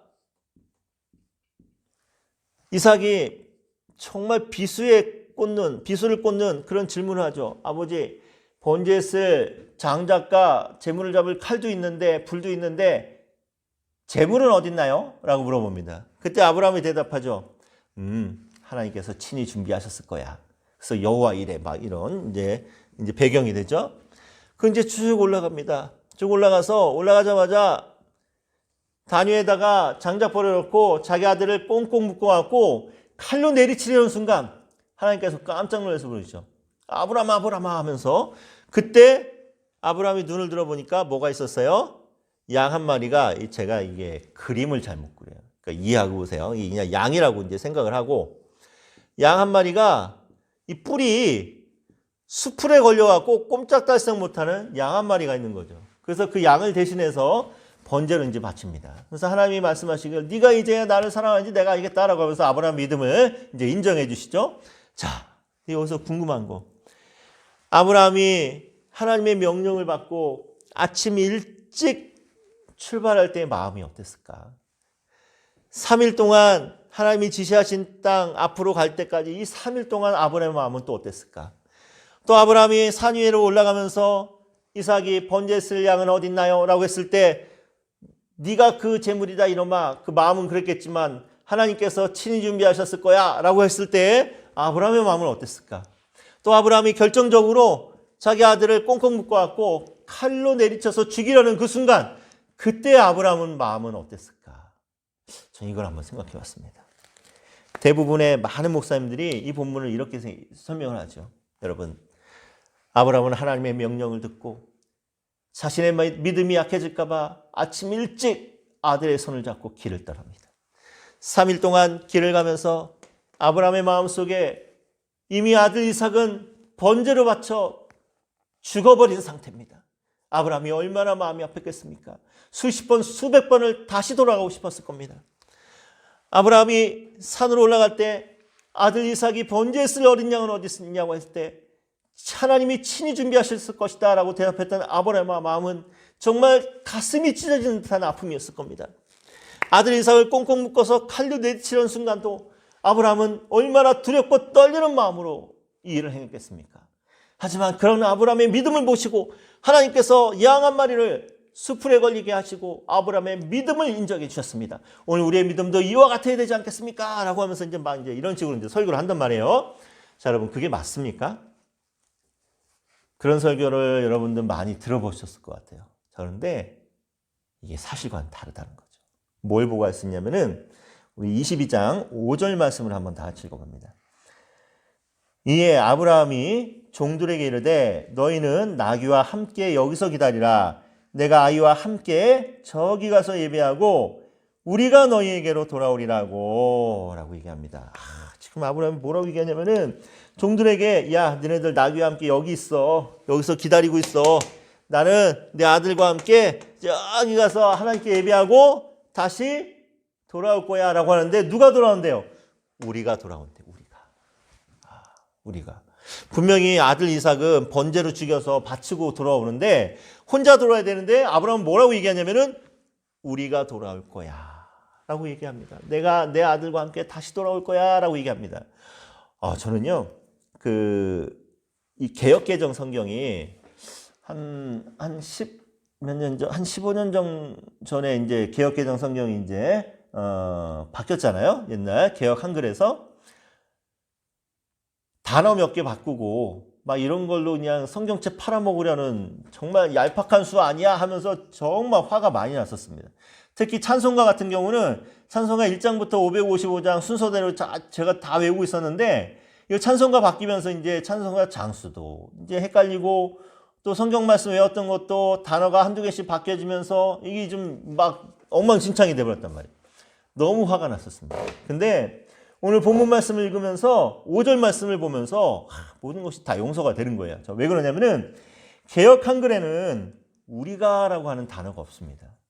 그래서 개역 한글 성경을 그대로 보면은 아브라함이 예전에 들었던 설교처럼 정말 떨리는 마음, 정말 어쩔 줄 몰라 하는 마음으로 올라갔다가 어떻게든 하나님 말씀에 순종하려는 그 마음을 하나님께서 보시고 그냥 그 믿음을 하나님께서 인정하셔서 우리가 이제 아브라함을 믿음의 조상으로 이제 여기고 있다. 이렇게 생각할 정도로 그냥 그런 내용입니다. 자, 근데 새롭게 번역되면서 우리가라고 하는 단어가 정확하게 기록이 돼 있어요. 히브리어 원문대로. 자, 이게 무슨 의미를 갖고 있습니까? 아브라함이 이미 하나님께서 자기 아들 이삭을 살려낼 것을 믿었다라는 거예요. 자, 이게 무슨 말입니까? 창세기 17장에서 전능하신 하나님이 나타나서 죽어있는 자기 아내의 태를 열어갖고 이삭을 태어나게 합니다. 아브라함이 이 사건을 통해서 뭘 깨닫게 되냐면은 우와, 하나님은 정말 전능하신 하나님이구나. 하나님은 정말 능치 못할 일이 없으신 하나님이구나. 죽어있던 내 아내의 태를 열어서 태를 살려서 이삭이라고 하는 아들을 태어나게 하신 전능하신 하나님이시고 부활의 하나님이시구나라는 확실한 믿음이 생긴 거예요. 아브라함에게. 자, 그러고 났더니 아브라함이 하나님이 아브라함을 시험합니다. 아브라함아, 네 독자 이삭을 내가 지시한 땅으로 와서 번제로 드려라 라고 했을 때 아브라함이 새벽에 일찍 일어나갖고 길을 떠난 이유는 자기 마음이 약해질까 봐, 믿음이 연약해질까 봐가 아니라 확신을 갖고 있었던 거예요. 어떤 확신? 하나님께서 내가 내 아들을 번제로 바쳐서 죽여서 제물로 드린다 할지라도 창세기 17장에서 나타나셨던 전능하신 하나님, 죽어있던 내 아내의 태를 열어서 이삭을 태어나게 하신 부활의 하나님께서 어떻게든 어떤 방법으로든 내 아들을 다시 살려내서 그 예전에 하셨던 약속, 밤하늘의 별같이 바닷가의 모래알같이 수많은 후손을 이루게 하겠다라고 하는 그 약속을 반드시 이루어 주실 것이라는 믿음과 확신이 있었다는 거예요. 그래서 3일 동안 길을 가는 동안에도 아브라함이 수없이 고민하고 갈등한 것이 아니라 이미 3일 동안 아브라함은 확신을 가지고 자기 아들 이삭을 번제로 드린 거예요. 내가 너를 번제로 죽여서 제물로 바친다 할지라도 하나님은 다시 살려낼 거야. 그러니까 종들에게 당당하게 얘기합니다. 너희들 잠깐 여기서 기다려. 내가 내 아이와 함께 저기 가서 예배하고 다시 우리가 너희에게 돌아오리라. 하나님이 다시 살려낼 것을 믿으니까 우리가 돌아오겠다라고 하면서 아브라함이 자기의 믿음을 이야기합니다. 산 위에 올라가다가 이삭이 비수를 꽂았다고 했죠. 아버지, 번제 쓸 어린 양은 어디 있나요? 했을 때 아브라함이 하나님께서 친히 준비하셨을 거야. 아브라함은 진짜 믿음이었다라는 거예요. 그냥 얼렁뚱땅 아들의 그 질문에 가슴 아파하면서 어쩔 줄 몰라면서 그냥 대답한 게 아니라 아브라함은 아들의 이 질문에 대해서 하나님이 반드시 준비하셔서 너를 다시 살려내서 다시 너를 살려서 돌아오게 하실 거야 라는 확신 가지고 하나님이 준비하셨다라고 하면서 아브라함 믿음을 보여줍니다. 가장 결정적인 순간,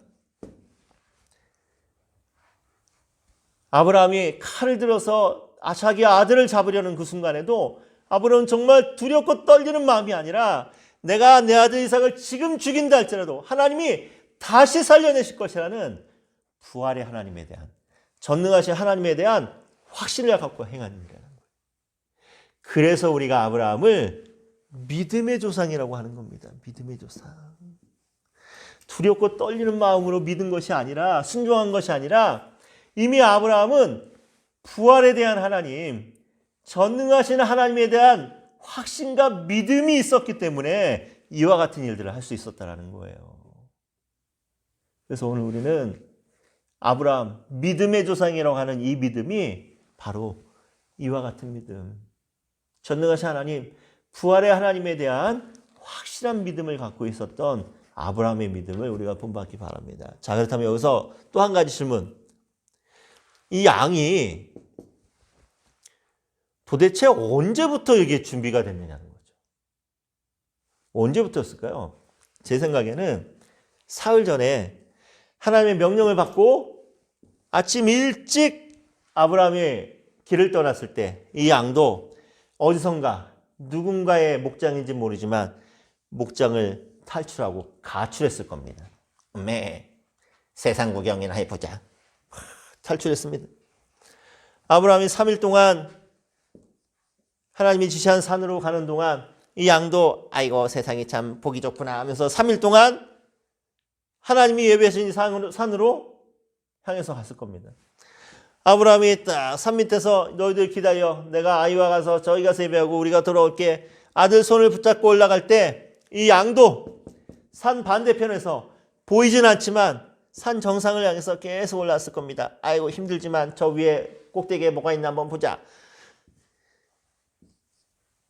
그렇다면은 이 양이 도대체 언제 뿌리 숲에 걸려 있었던 걸까요? 가장 결정적인 순간, 아브라함이 칼을 들어 자기 아들을 죽이려고 하는 그 순간, 그 믿음의 절정의 순간에 이 뿌리 숲에 걸려서 꼼짝달싹하지 못했다는 거죠. 다시 말해서 우리의 믿음이 하나님을 향해 절정으로 갈수록 하나님이 예비하신 기적, 비록 보이지는 않지만, 반대편에 있어서 보이지는 않지만 하나님이 예비하신 기적과 은혜도 우리의 믿음을 향해서 정비례하면서 올라오고 있다는 거.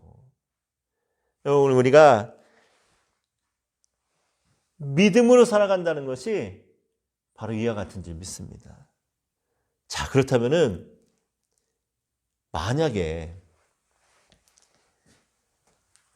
아브라함이 창세기 22장에서 자기 아들을 번제로 드리지 않았다면 3일 동안 길을 가다가 내가 이러면 안 되지. 내가 정말 잘못 생각하는 거야. 하나님이 분명히 약속하신 아들은 이삭인데 하나님이 뭔가 다른 이유가 있을 것 같다 하면서 다시 돌아가야겠다. 아들 데리고 돌아갔다면은 이 양도 갑자기 주인 생각이 나서 우리 주인이 보고 싶다. 주인에게 돌아가야지 하고 돌아갔을 거예요.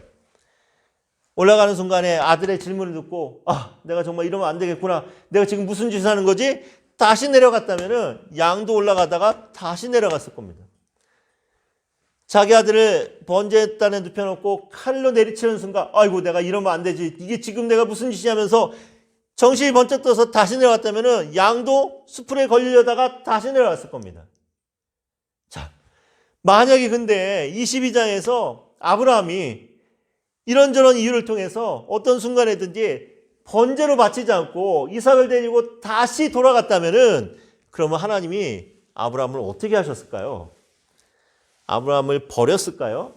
아니면은 새로운 대안을 찾았을까요? 다른 사람을 통해서 하나님의 약속을 이루어 가려고 다른 대항마를 찾았을까요?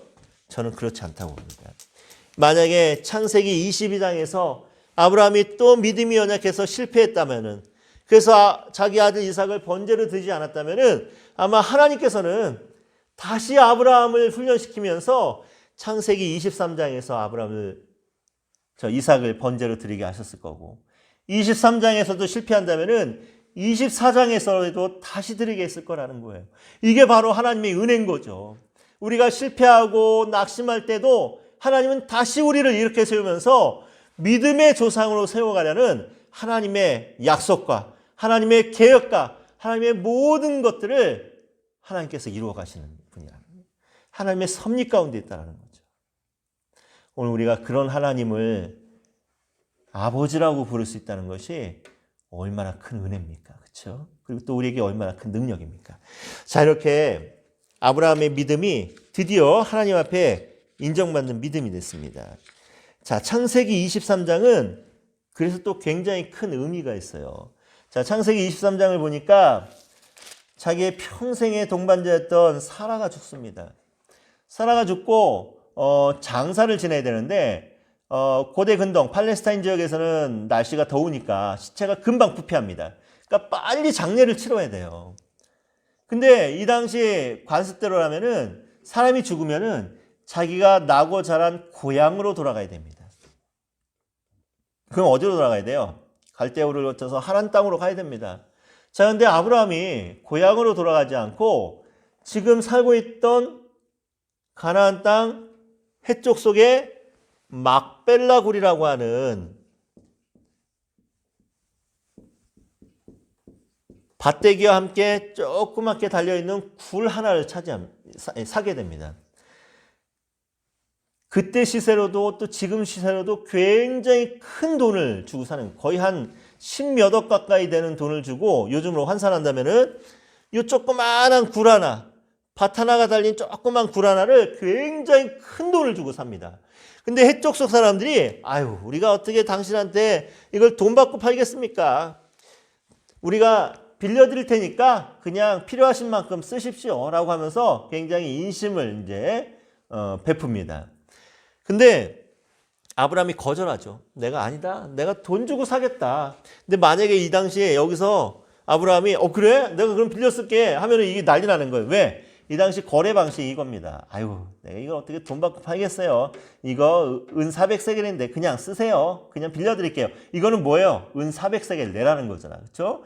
해쪽 속이 아브라함에게 그 당시 그 장사의 방법, 사업 방식대로 이거 은 400세겔인데 우리가 어떻게 당신한테 이걸 돈 받고 팔겠습니까? 그냥 쓰세요. 빌려드릴게요. 이거는 은 400세겔 내라는 거거든. 그러니까 아브라함이 아니다 거절하면서 내가 은 400세겔 주고 이 굴을 사겠다라고 하면서 굉장히 큰 돈을 주고 어떻게 보면 아브라함이 호갱을 당한 거죠. 호갱. 그렇죠? 호갱행위 하는 해족속에게 정말 호갱이 되면서 이 굴 하나를 사게 됩니다. 자, 그렇다면 아브라함이 왜 이걸 이렇게 큰 돈을 주고 한 푼도 깎지 않고 이걸 산 이유가 뭐냐는 거예요. 자, 그 이유를 한번 생각해 볼게요. 가나안 땅 전체가 이만하다고 생각해 볼게요. 막벨라 굴 하나는 이 땅에 비하면은 뭐 소수점밖에 되지 않는 굉장히 작은 땅, 작은 굴입니다. 근데 이렇게 작고 보잘것없는 이 땅, 이 굴을 이렇게 큰 돈을 주고 산 이유는 무엇인가 하면은 뭘 상징하는 걸까요? 이 땅은 이제부터 뭐라는 거예요? 법적으로 내 땅이야.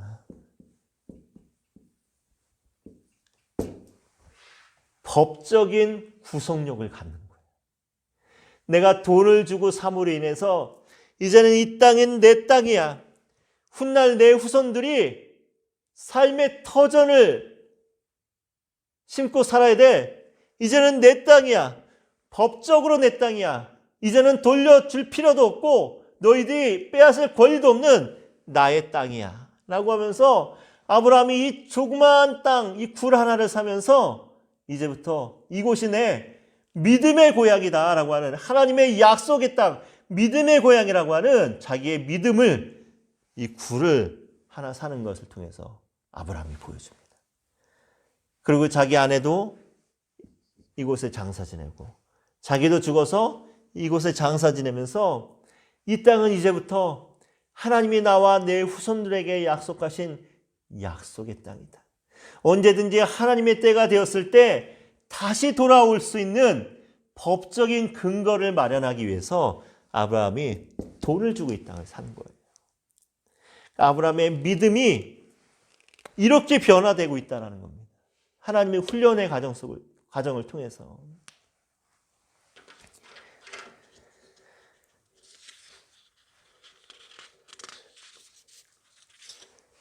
자, 이제 이삭의 이야기를 건너뛰어서 이삭의 가정을 한번 평가를 해볼게요. 25장, 27장 보면은 야곱이 자기 형 에서를 속여왔고 장자권과 축복권을 다 거르치는 사건이 나옵니다. 자, 요걸 통해서 우리가 이삭의 가정을 한번 들여다보면은 참 이해하기 힘든 것 중에 하나가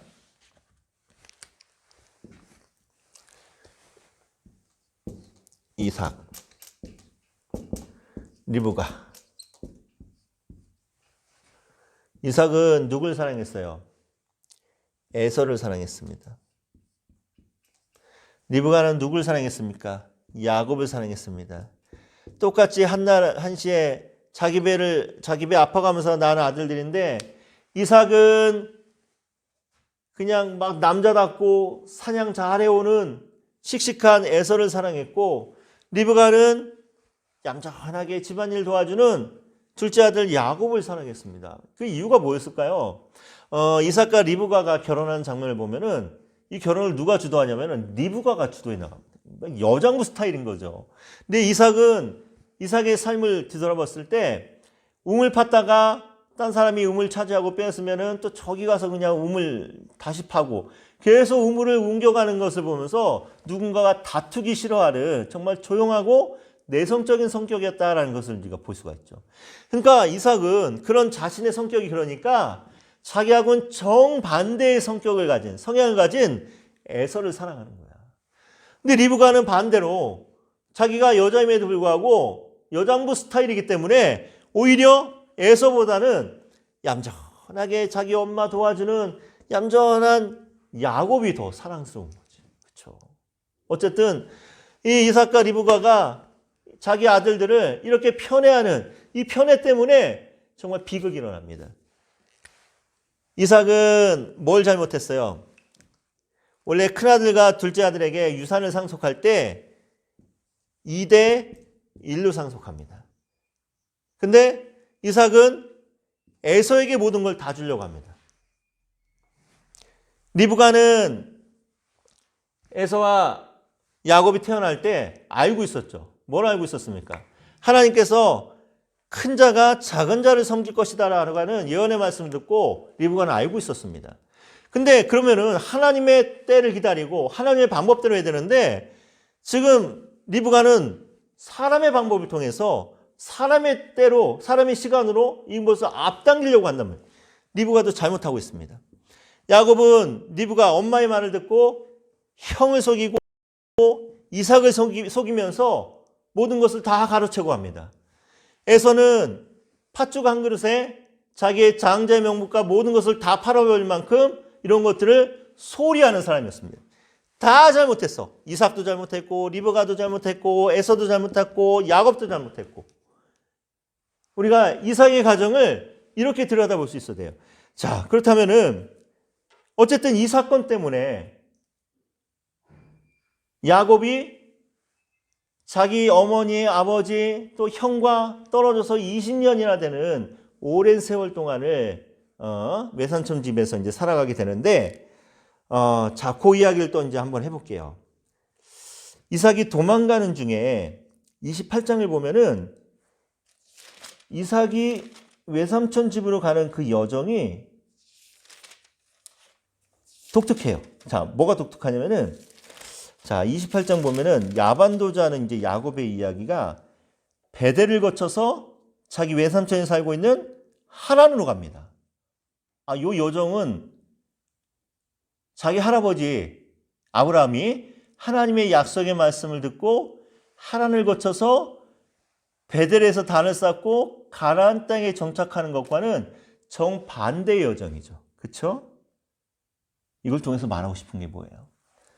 하나님의 방법대로 하나님의 계획대로 이루어져 가는 사람은 이렇게 하나님이 원하시는 길로 가게 되지만 사람의 방법과 사람의 때로 모든 것을 이루어 가는 사람은 어떻게 된다? 정반대의 길을 걸어가게 된다는 거죠. 자, 그러면서 29장 이제 29장을 하기 전에 우리 조금 쉬었다 하겠습니다. 너무 힘드니까 우리 잠깐 쉬었다가 저는 한 10분 정도 쉬었다 오고 여러분들은 영상은 계속 연결되니까 계속해서 시청하면 되겠습니다. 잠깐 쉬었다 하겠습니다. 그냥 안 쉬고 그냥 끝까지 가려고 그랬는데 우리 딸이 금방 들어와 갖고 저 혼자 이제 아빠가 이제 계속 이제 강의하는 거 보면서 저 옆에서 이제 막 킥킥거리는 바람에 이 그냥 저도 쑥스러워갖고 그냥 영상 잠깐 끌었습니다. 쉬었다 하려고. 계속해서 이제 강의 갑니다. 한 20분 정도만 더 하고 이제 강의 마칠게요.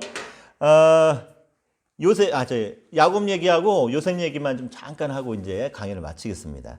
29장 이렇게 30장 이렇게 보면은 29장이죠.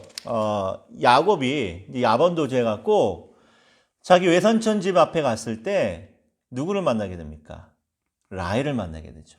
그 힘들고 어려운 상황 속에서 라헬이라고 하는 예쁜 아가씨를 만나고 우물에서 물 한 잔 얻어먹은 그 정 때문에 야곱이 라헬을 사랑하게 됩니다. 자, 그리고 어느 정도의 시간이 흘렀을 때 외삼촌이었던 라반이 야곱에게 이야기하죠. 야, 네가 비록 내 조카이지만 내가 어떻게 너를 공짜로 부려먹겠냐. 내가 너에게 월급을 줄 테니까 어느 정도 주면 되겠냐라고 얘기합니다. 자, 요 라반의 이야기를 들어보면은 라반이 굉장히 그 조카를 아끼고 조카의 노동력을 착취하지 않고 대가를 주려고 한다라고 우리가 흔히 생각할 수 있는데 이게 그 당시 또 시대적 배경을 보면 그렇지 않은 거예요. 라반이 정말 야곱을 자기 가족이라고 생각했다면은 이렇게 이야기하지 않습니다. 라반이 야곱이 왔다는 소식을 듣고는 너무 기뻐서 뛰어나갑니다. 왜냐면은 100년 전에 그 이삭과 자기 동생 리브가를 시집 보낼 때 이삭의 그 아브라함의 이제 종이었죠. 굉장히 많은 선물을 갖고 왔고 또 이삭도 자기 아내를 데려갈 때 굉장히 많은 선물을 갖고 왔습니다. 그러니까 라반이 그때 일을 생각하면서 우리 조카로 야곱이 왔어? 이 녀석이 뭔가 큰 돈을 갖고 와서 또 어떤 뭔가를 하려고 하나 본데 너무 깊어서 뛰어나간 거예요. 근데 왠가 야곱은 그 짓꼴을 해갖고 온 겁니다. 그래서 한동안 자기 집에서 이제 빌어먹고 살고 있는데 정말 만약에 라반이 야곱을 자기 가족으로 생각했다면은 월급을 주는 게 아니에요. 이 당시 시대적 배경 속에서는 정말 자기 가족에게는 월급을 주는 것이 아니라 라반이 야곱에게 해줄 수 있는 최고는 뭐냐면은 야곱이 가정을 이루고 결혼을 하고 가정을 이루고 아이를 낳고 잘 살 수 있도록 모든 것을 다 돌봐주는 게 그게 진짜 가족입니다. 지금 이렇게 라반이 야곱에게 야, 네 월급을 정해봐라 라고 한다는 것은 라반이 야곱을 뭘로 생각한다는 거예요? 그냥 집에서 일하는 머슴 중에 하나다라고 생각을 한다는 거죠. 자, 그러자 야곱이 어쨌거나 자기 외삼촌이 그렇게 얘기하니까 뭐라고 얘기합니까? 제가 외삼촌을 위해서 7년 동안 일할 테니까 라헬을 저에게 신부로 주십시오라고 얘기합니다. 흔쾌히 이제 허락을 하고 7년 동안 열심히 일을 합니다. 드디어 이제 7년이라는 세월이 흘러서 결혼을 하게 되는데 우리가 너무 잘 알다시피 첫날 밤을 치르고 났더니 라헬이 아니라 그 언니였던 레아가 옆에 누워 있는 거예요. 한마디로 말해서 라반에게 사기를 당한 거죠. 그렇죠? 이 당시에 이스라엘의 결혼 풍습은 일주일 내내 먹고 마시면서 막 흥청망청 잔치를 베풉니다. 그러다 보니까 신랑이 거나하게 취하고 또 조명빛 밑에서 자기 이제 그 아내를 보니까 이게 레아인지 라헬인지 구별을 못한 거죠. 자, 그래서 어쨌거나 자기 외삼촌에게 이제 장인이죠. 장인에게 사기를 당하게 됩니다. 자, 그런데 그러고 나서 이제 야곱이 라반에게 따지죠. 아니, 이런 법이 어디 있습니까? 분명히 라헬을 저에게 신부로 주신다고 해놓고 왜 레아를 주십니까? 라고 했더니 라반이 뭐라고 그래요? 우리 동네에서는 형보다 아우를 먼저 시집 보내는 일은 없어. 네가 만약에 라헬하고 결혼하고 싶으면 앞으로 7년을 더 일해 라고 얘기를 합니다. 자, 근데 이걸 통해서 하나님이 말하고 싶은 게 뭐예요? 야곱이 자기 형 에서의 축복을 가로챈 것을 지금 하나님이 기뻐하지 않았다는 겁니다. 그러면서 라반의 말을 통해서 우리 동네에서는 형보다 아우를 보내는 일이 없어 라는 의미는 야곱이 속임수를 써서 자기 형의 모든 것을 가로챈 것을 하나님이 기뻐하지 않았다는 것을 알려주는 거죠.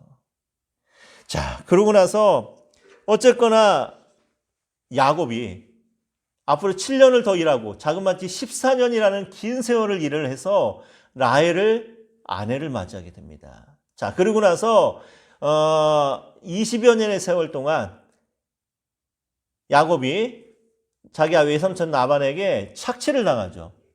노동력 착취. 그러고 나서 뭐 이런저런 뭐 아롱진 건, 뭐 점 있는 건, 뭐 비리비리한 건, 뭐 살찌고 뭐 무슨 교배를 해갖고 튼튼한 이제 짐승들만 자기 것으로 이제 만들고 나머지는 다 외삼촌 것으로 되게 하는 그런 장면이 나오잖아요. 그 장면을 통해서도 뭘 말하고 싶은가 하면은 그게 과학적으로는 근거가 없습니다.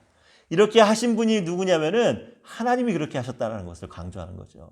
자, 그러고 나서 야곱이 신변의 위협을 느끼고 어쩔 수 없이 또 역시 20년 전처럼 자기 에서의 모든 것을 형 에서의 모든 것을 빼앗고 야반 도주한 것처럼 자기 외삼촌의 재산을 다 가져가고 나서 결국은 외삼촌 집에서도 야반 도주를 하게 됩니다.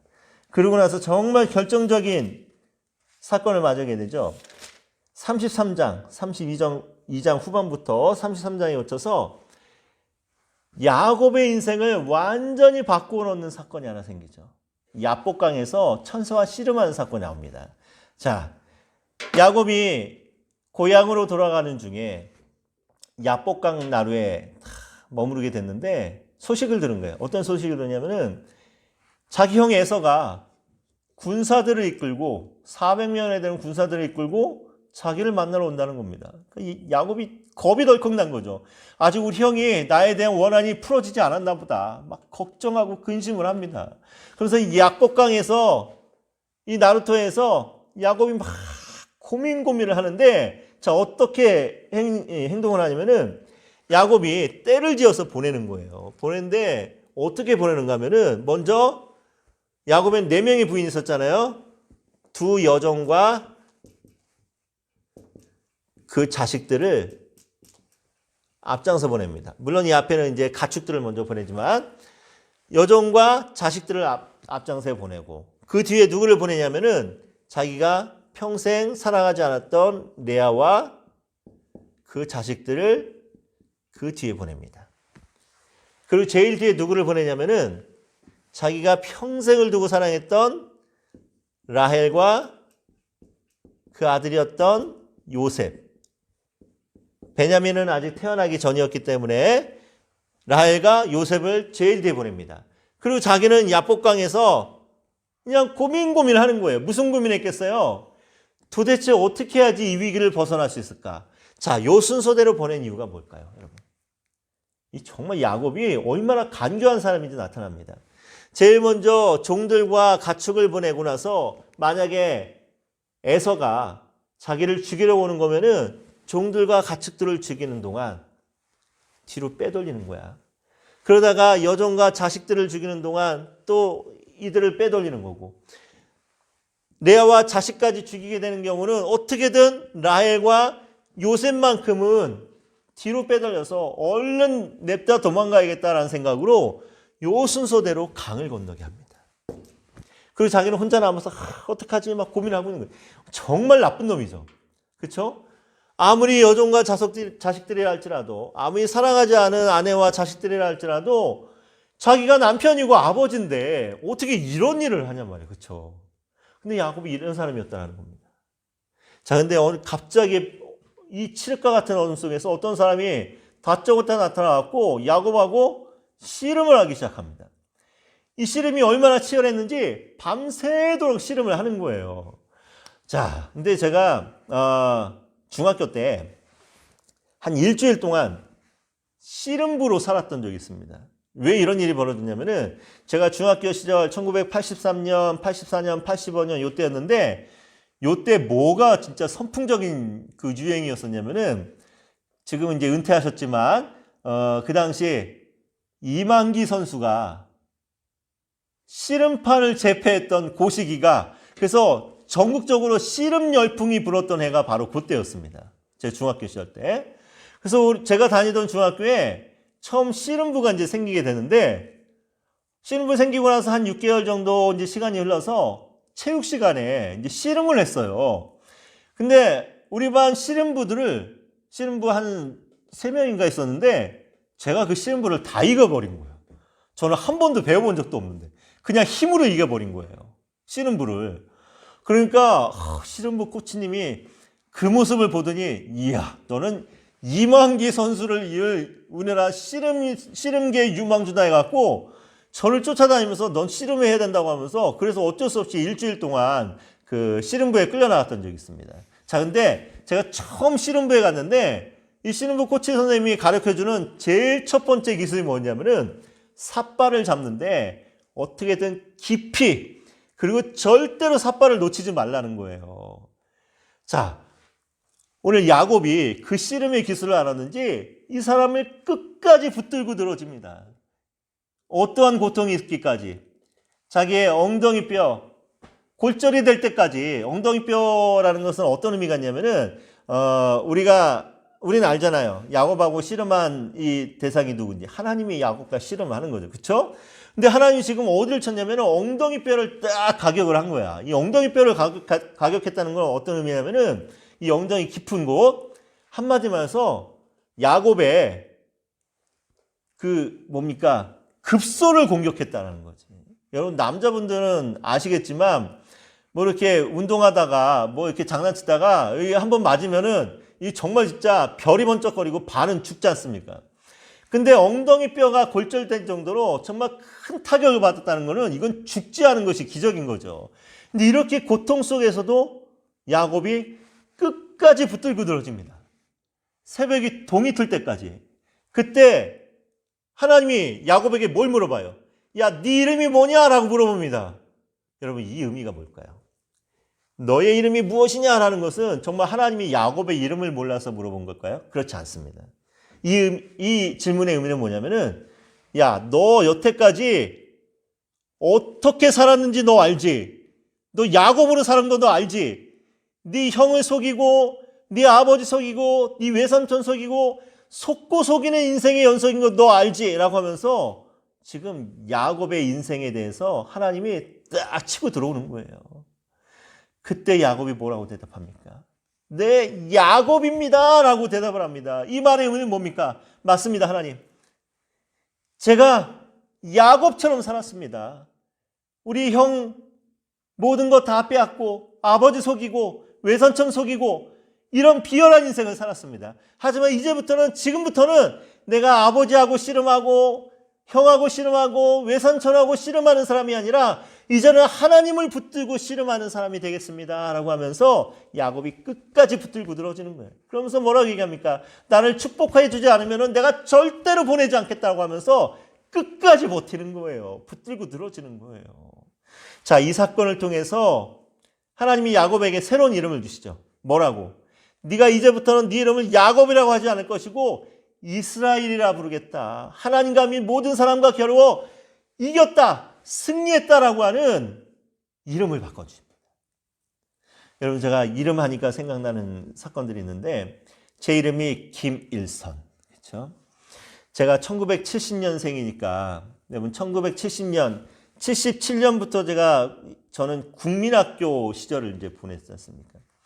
근데 제가 국민학교 시절, 초중고등학교 시절은요, 정말 반공교육으로 철저하게 무장했던 시기였습니다. 그래서 초등학교 때 어떤 표어가 있었냐면은, 때려잡자 김일성, 무찌르자 공산당, 땅굴 파는 두저지 김일성, 뭐 이런 표어를 외우고 다닐 정도로 반공교육이 정말 투철했던 시대였어요. 근데 그런 시대에 김일선이라고 하는 이름으로 살아가는 게 이게 너무 힘들고 어려운 일이었어요, 여러분. 초등학교, 그러니까 국민학교죠. 국민학교 입학할 때 담임 선생님이 이제 처음 입학하면 이제 출석을 불렀는데 실수로 그랬는지 웃기려고 그랬는지 제 이름을 부르다가 김일성 그렇게 불러버린 거예요. 그러니까 난리가 났어. 이 같은 반 친구 녀석들이 그때부터 이제 제 별명을 뭐라고 붙였냐면은 그냥 김일성이야. 김일성 아바이 수령동 뭐 멋쩍게 하면서 너무 힘들었어요. 그러다 1979년 10월 26일 날 무슨 일이 일어났냐면은 박정희 대통령이 죽었습니다. 그러고 나서 그 다음날 학교를 갔는데 우리 반 친구들이 제 앞으로 우르르 몰려오는 거예요. 그러더니 무릎을 털썩 꿇으면서 하는 말이 김일성 아바이 수령동무 제발 우리나라를 쳐들어오지 마시라요 하면서 막 내 앞에서 무릎 꿇고 피는 거야. 미치겠는 거야. 쉬는 시간마다 심지어는 다른 반의 애들까지 저한테 와갖고 무릎을 털썩 꿇으면서 김일성 아바이 수령동무 제발 우리나라를 쳐들어오지 마시라요. 와, 정말 그때처럼 제 이름이 그렇게 저주스러웠을 때가 없습니다. 아무리 이름을 바꿔달라고 해도 이름을 바꿔주지 않는 거야, 우리 어머니 아버지가. 중학교 때요, 정말 기가 막힌 일이 있었어요. 우리 반 친구 중에 하나가 김정일이라고 있어요. 김정일. 나 미치겠는 거야, 정말. 그러니까 이제 수업 시간에 들어오는 선생님들마다 맨날 김일선, 김정일 부자를 시키는 거야. 근데 걔나 나나 공부도 엄청 못해. 그리고 맨날 물어보기를 정일이 시켰다가 정일이가 물으면 야, 정일이 아버지 김일선 나와. 해갖고 물어봐. 그럼 나도 몰라. 그러면 왜 이렇게 또 때려? 모르는 것도 서러워 죽겠는데 왜 때리냐고. 정말 힘든 중학교 시절. 고등학교 때요. 정말 고등학교 때는 난 미치는 줄 알았어, 진짜.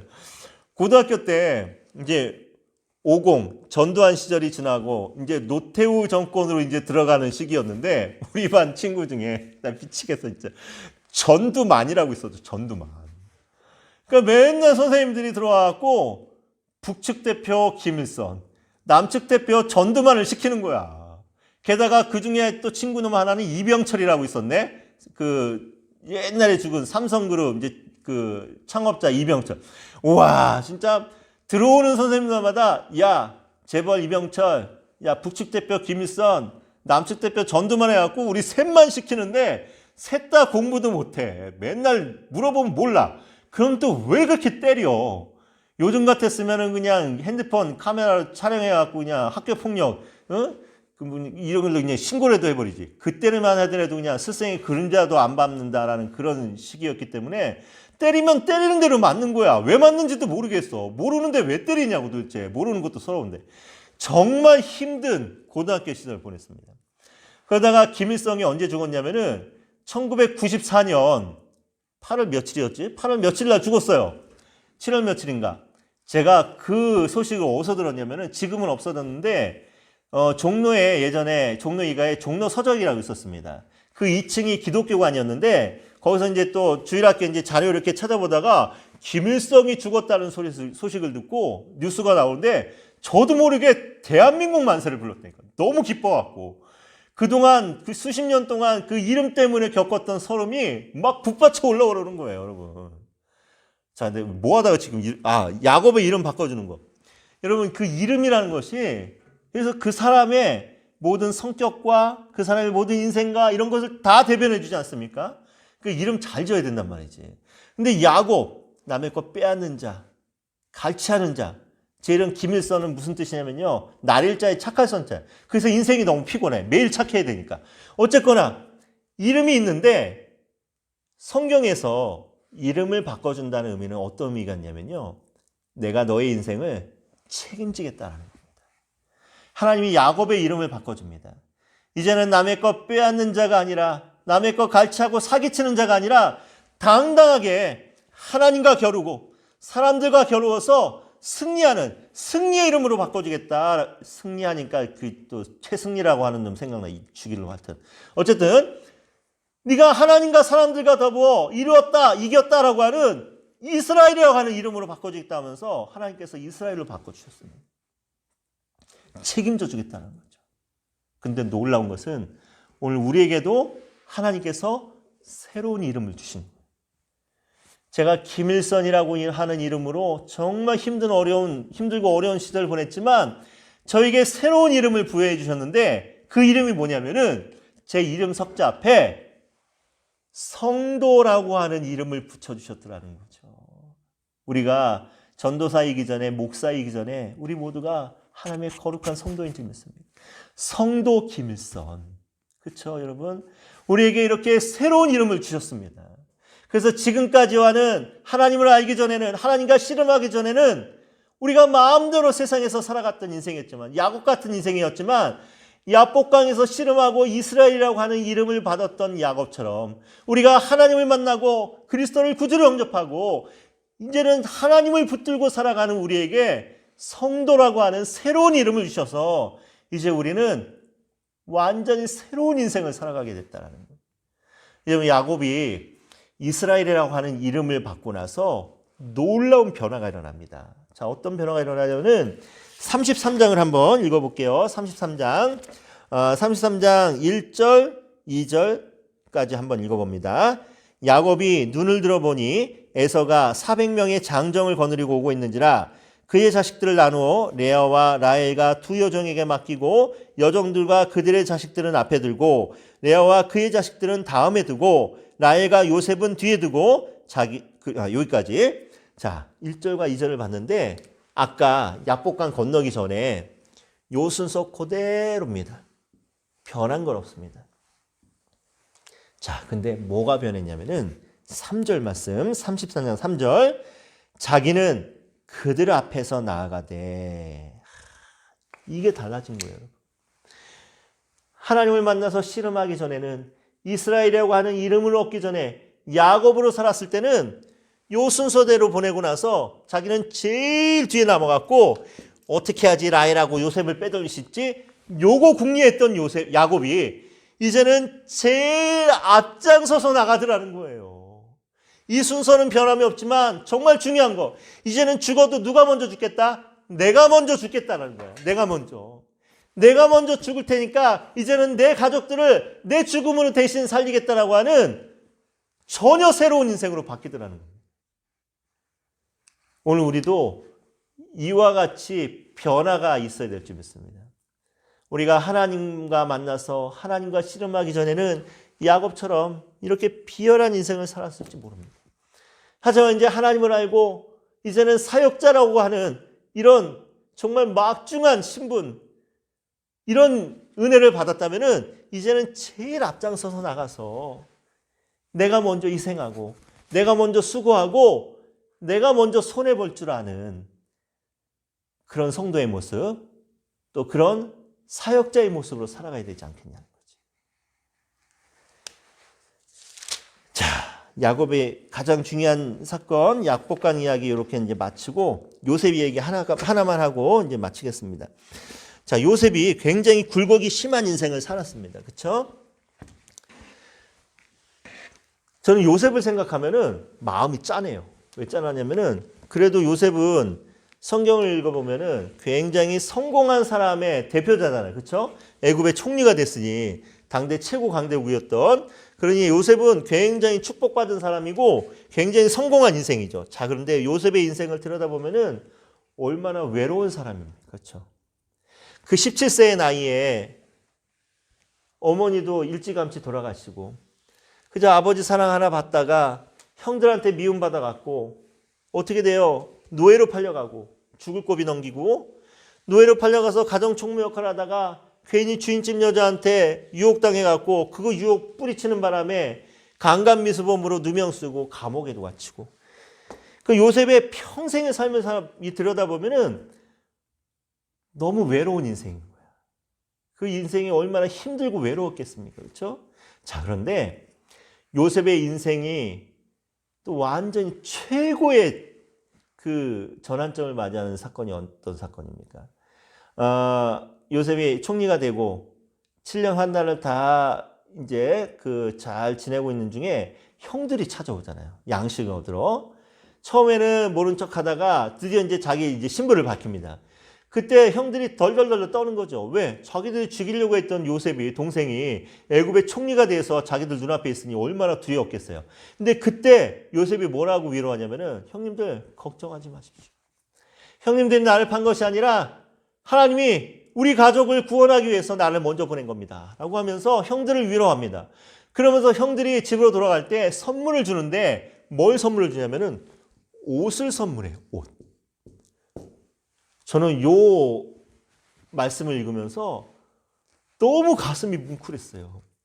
너무 요셉의 인생이 너무 마음이 아프고 너무 안타까웠습니다. 왜 그러냐면은 요셉이 왜 옷을 형제들에게 선물했을까요? 요셉의 인생은 옷으로 설명이 됩니다. 어떤 옷? 처음에 요셉이 정말 부잣집 도련님으로 아버지 사랑받고 살 때 요셉에게만 야곱이 특별히 해입힌 옷이 있었죠. 어떤 옷? 채색 옷. 결국은 이 옷 때문에 형들이 시기하고 질투합니다. 형들이 채색 옷을 찢어발기고 나서 요셉에게 어떤 옷을 입힙니까? 노예의 옷. 그렇죠? 노예로 팔려가게 됩니다. 요셉이 보디발 장군 집에서 노예 생활하다가 정말 장군의 눈에 들어서, 하나님이 함께 하시는 걸 보면서 장군의 눈에 들어서 총무의 옷을 입습니다. 가정 총무의 옷. 그랬다가 주인집 여자가 날이면 날마다 유혹하죠. 요셉 하면서 우리 시간 있으면 커피 한잔 할까? 라고 하면서 그때마다 요셉이 어떻게 해요? 모른 척하고 외면하고 뿌리치고 나옵니다.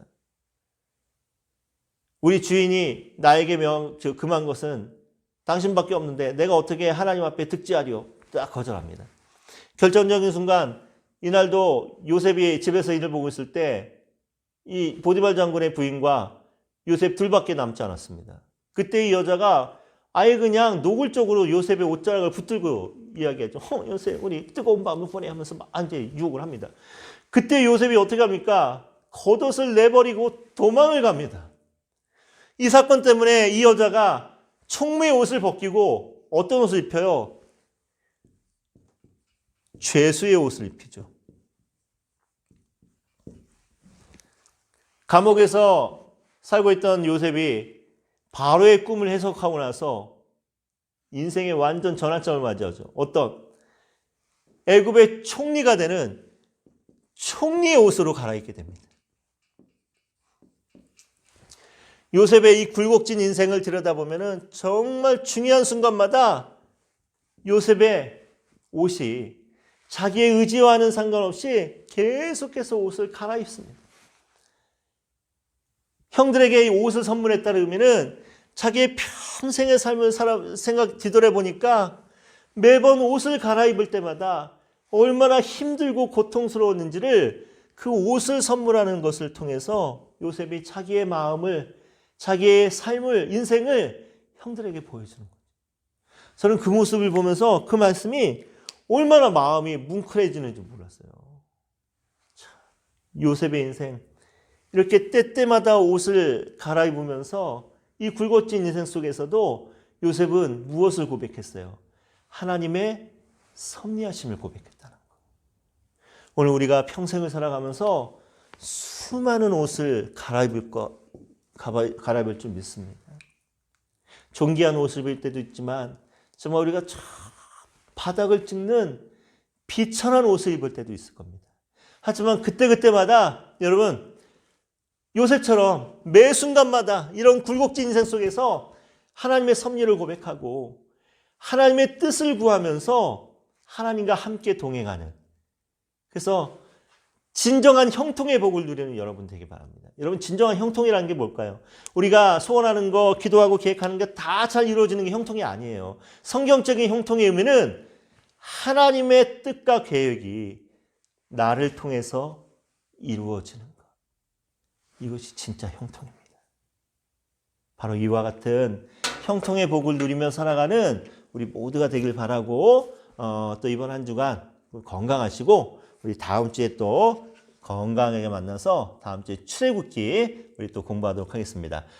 중간고사는 모세오경이 끝나고 중간고사 보도록 할게요. 중간고사 보는 방법은 그때 가서 제가 자세하게 설명해 드리겠습니다. 그러니까 우리 계획하고 뭐 한두 주 정도 이렇게 조금 딜레이 되더라도 뭐 여러분 신경 쓰지 마시고 모세오경 끝난 다음에 우리 중간고사 본다 생각하고 우리 저와 함께 열심히 재미있게 수업 같이 진행하겠습니다. 오늘 하루 또 수고했고 제가 기도하고 마칠게요. 하나님 감사드립니다. 오늘도 하나님의 은혜 가운데 또 세 번째 강의를 마치게 하시니 참으로 감사드립니다.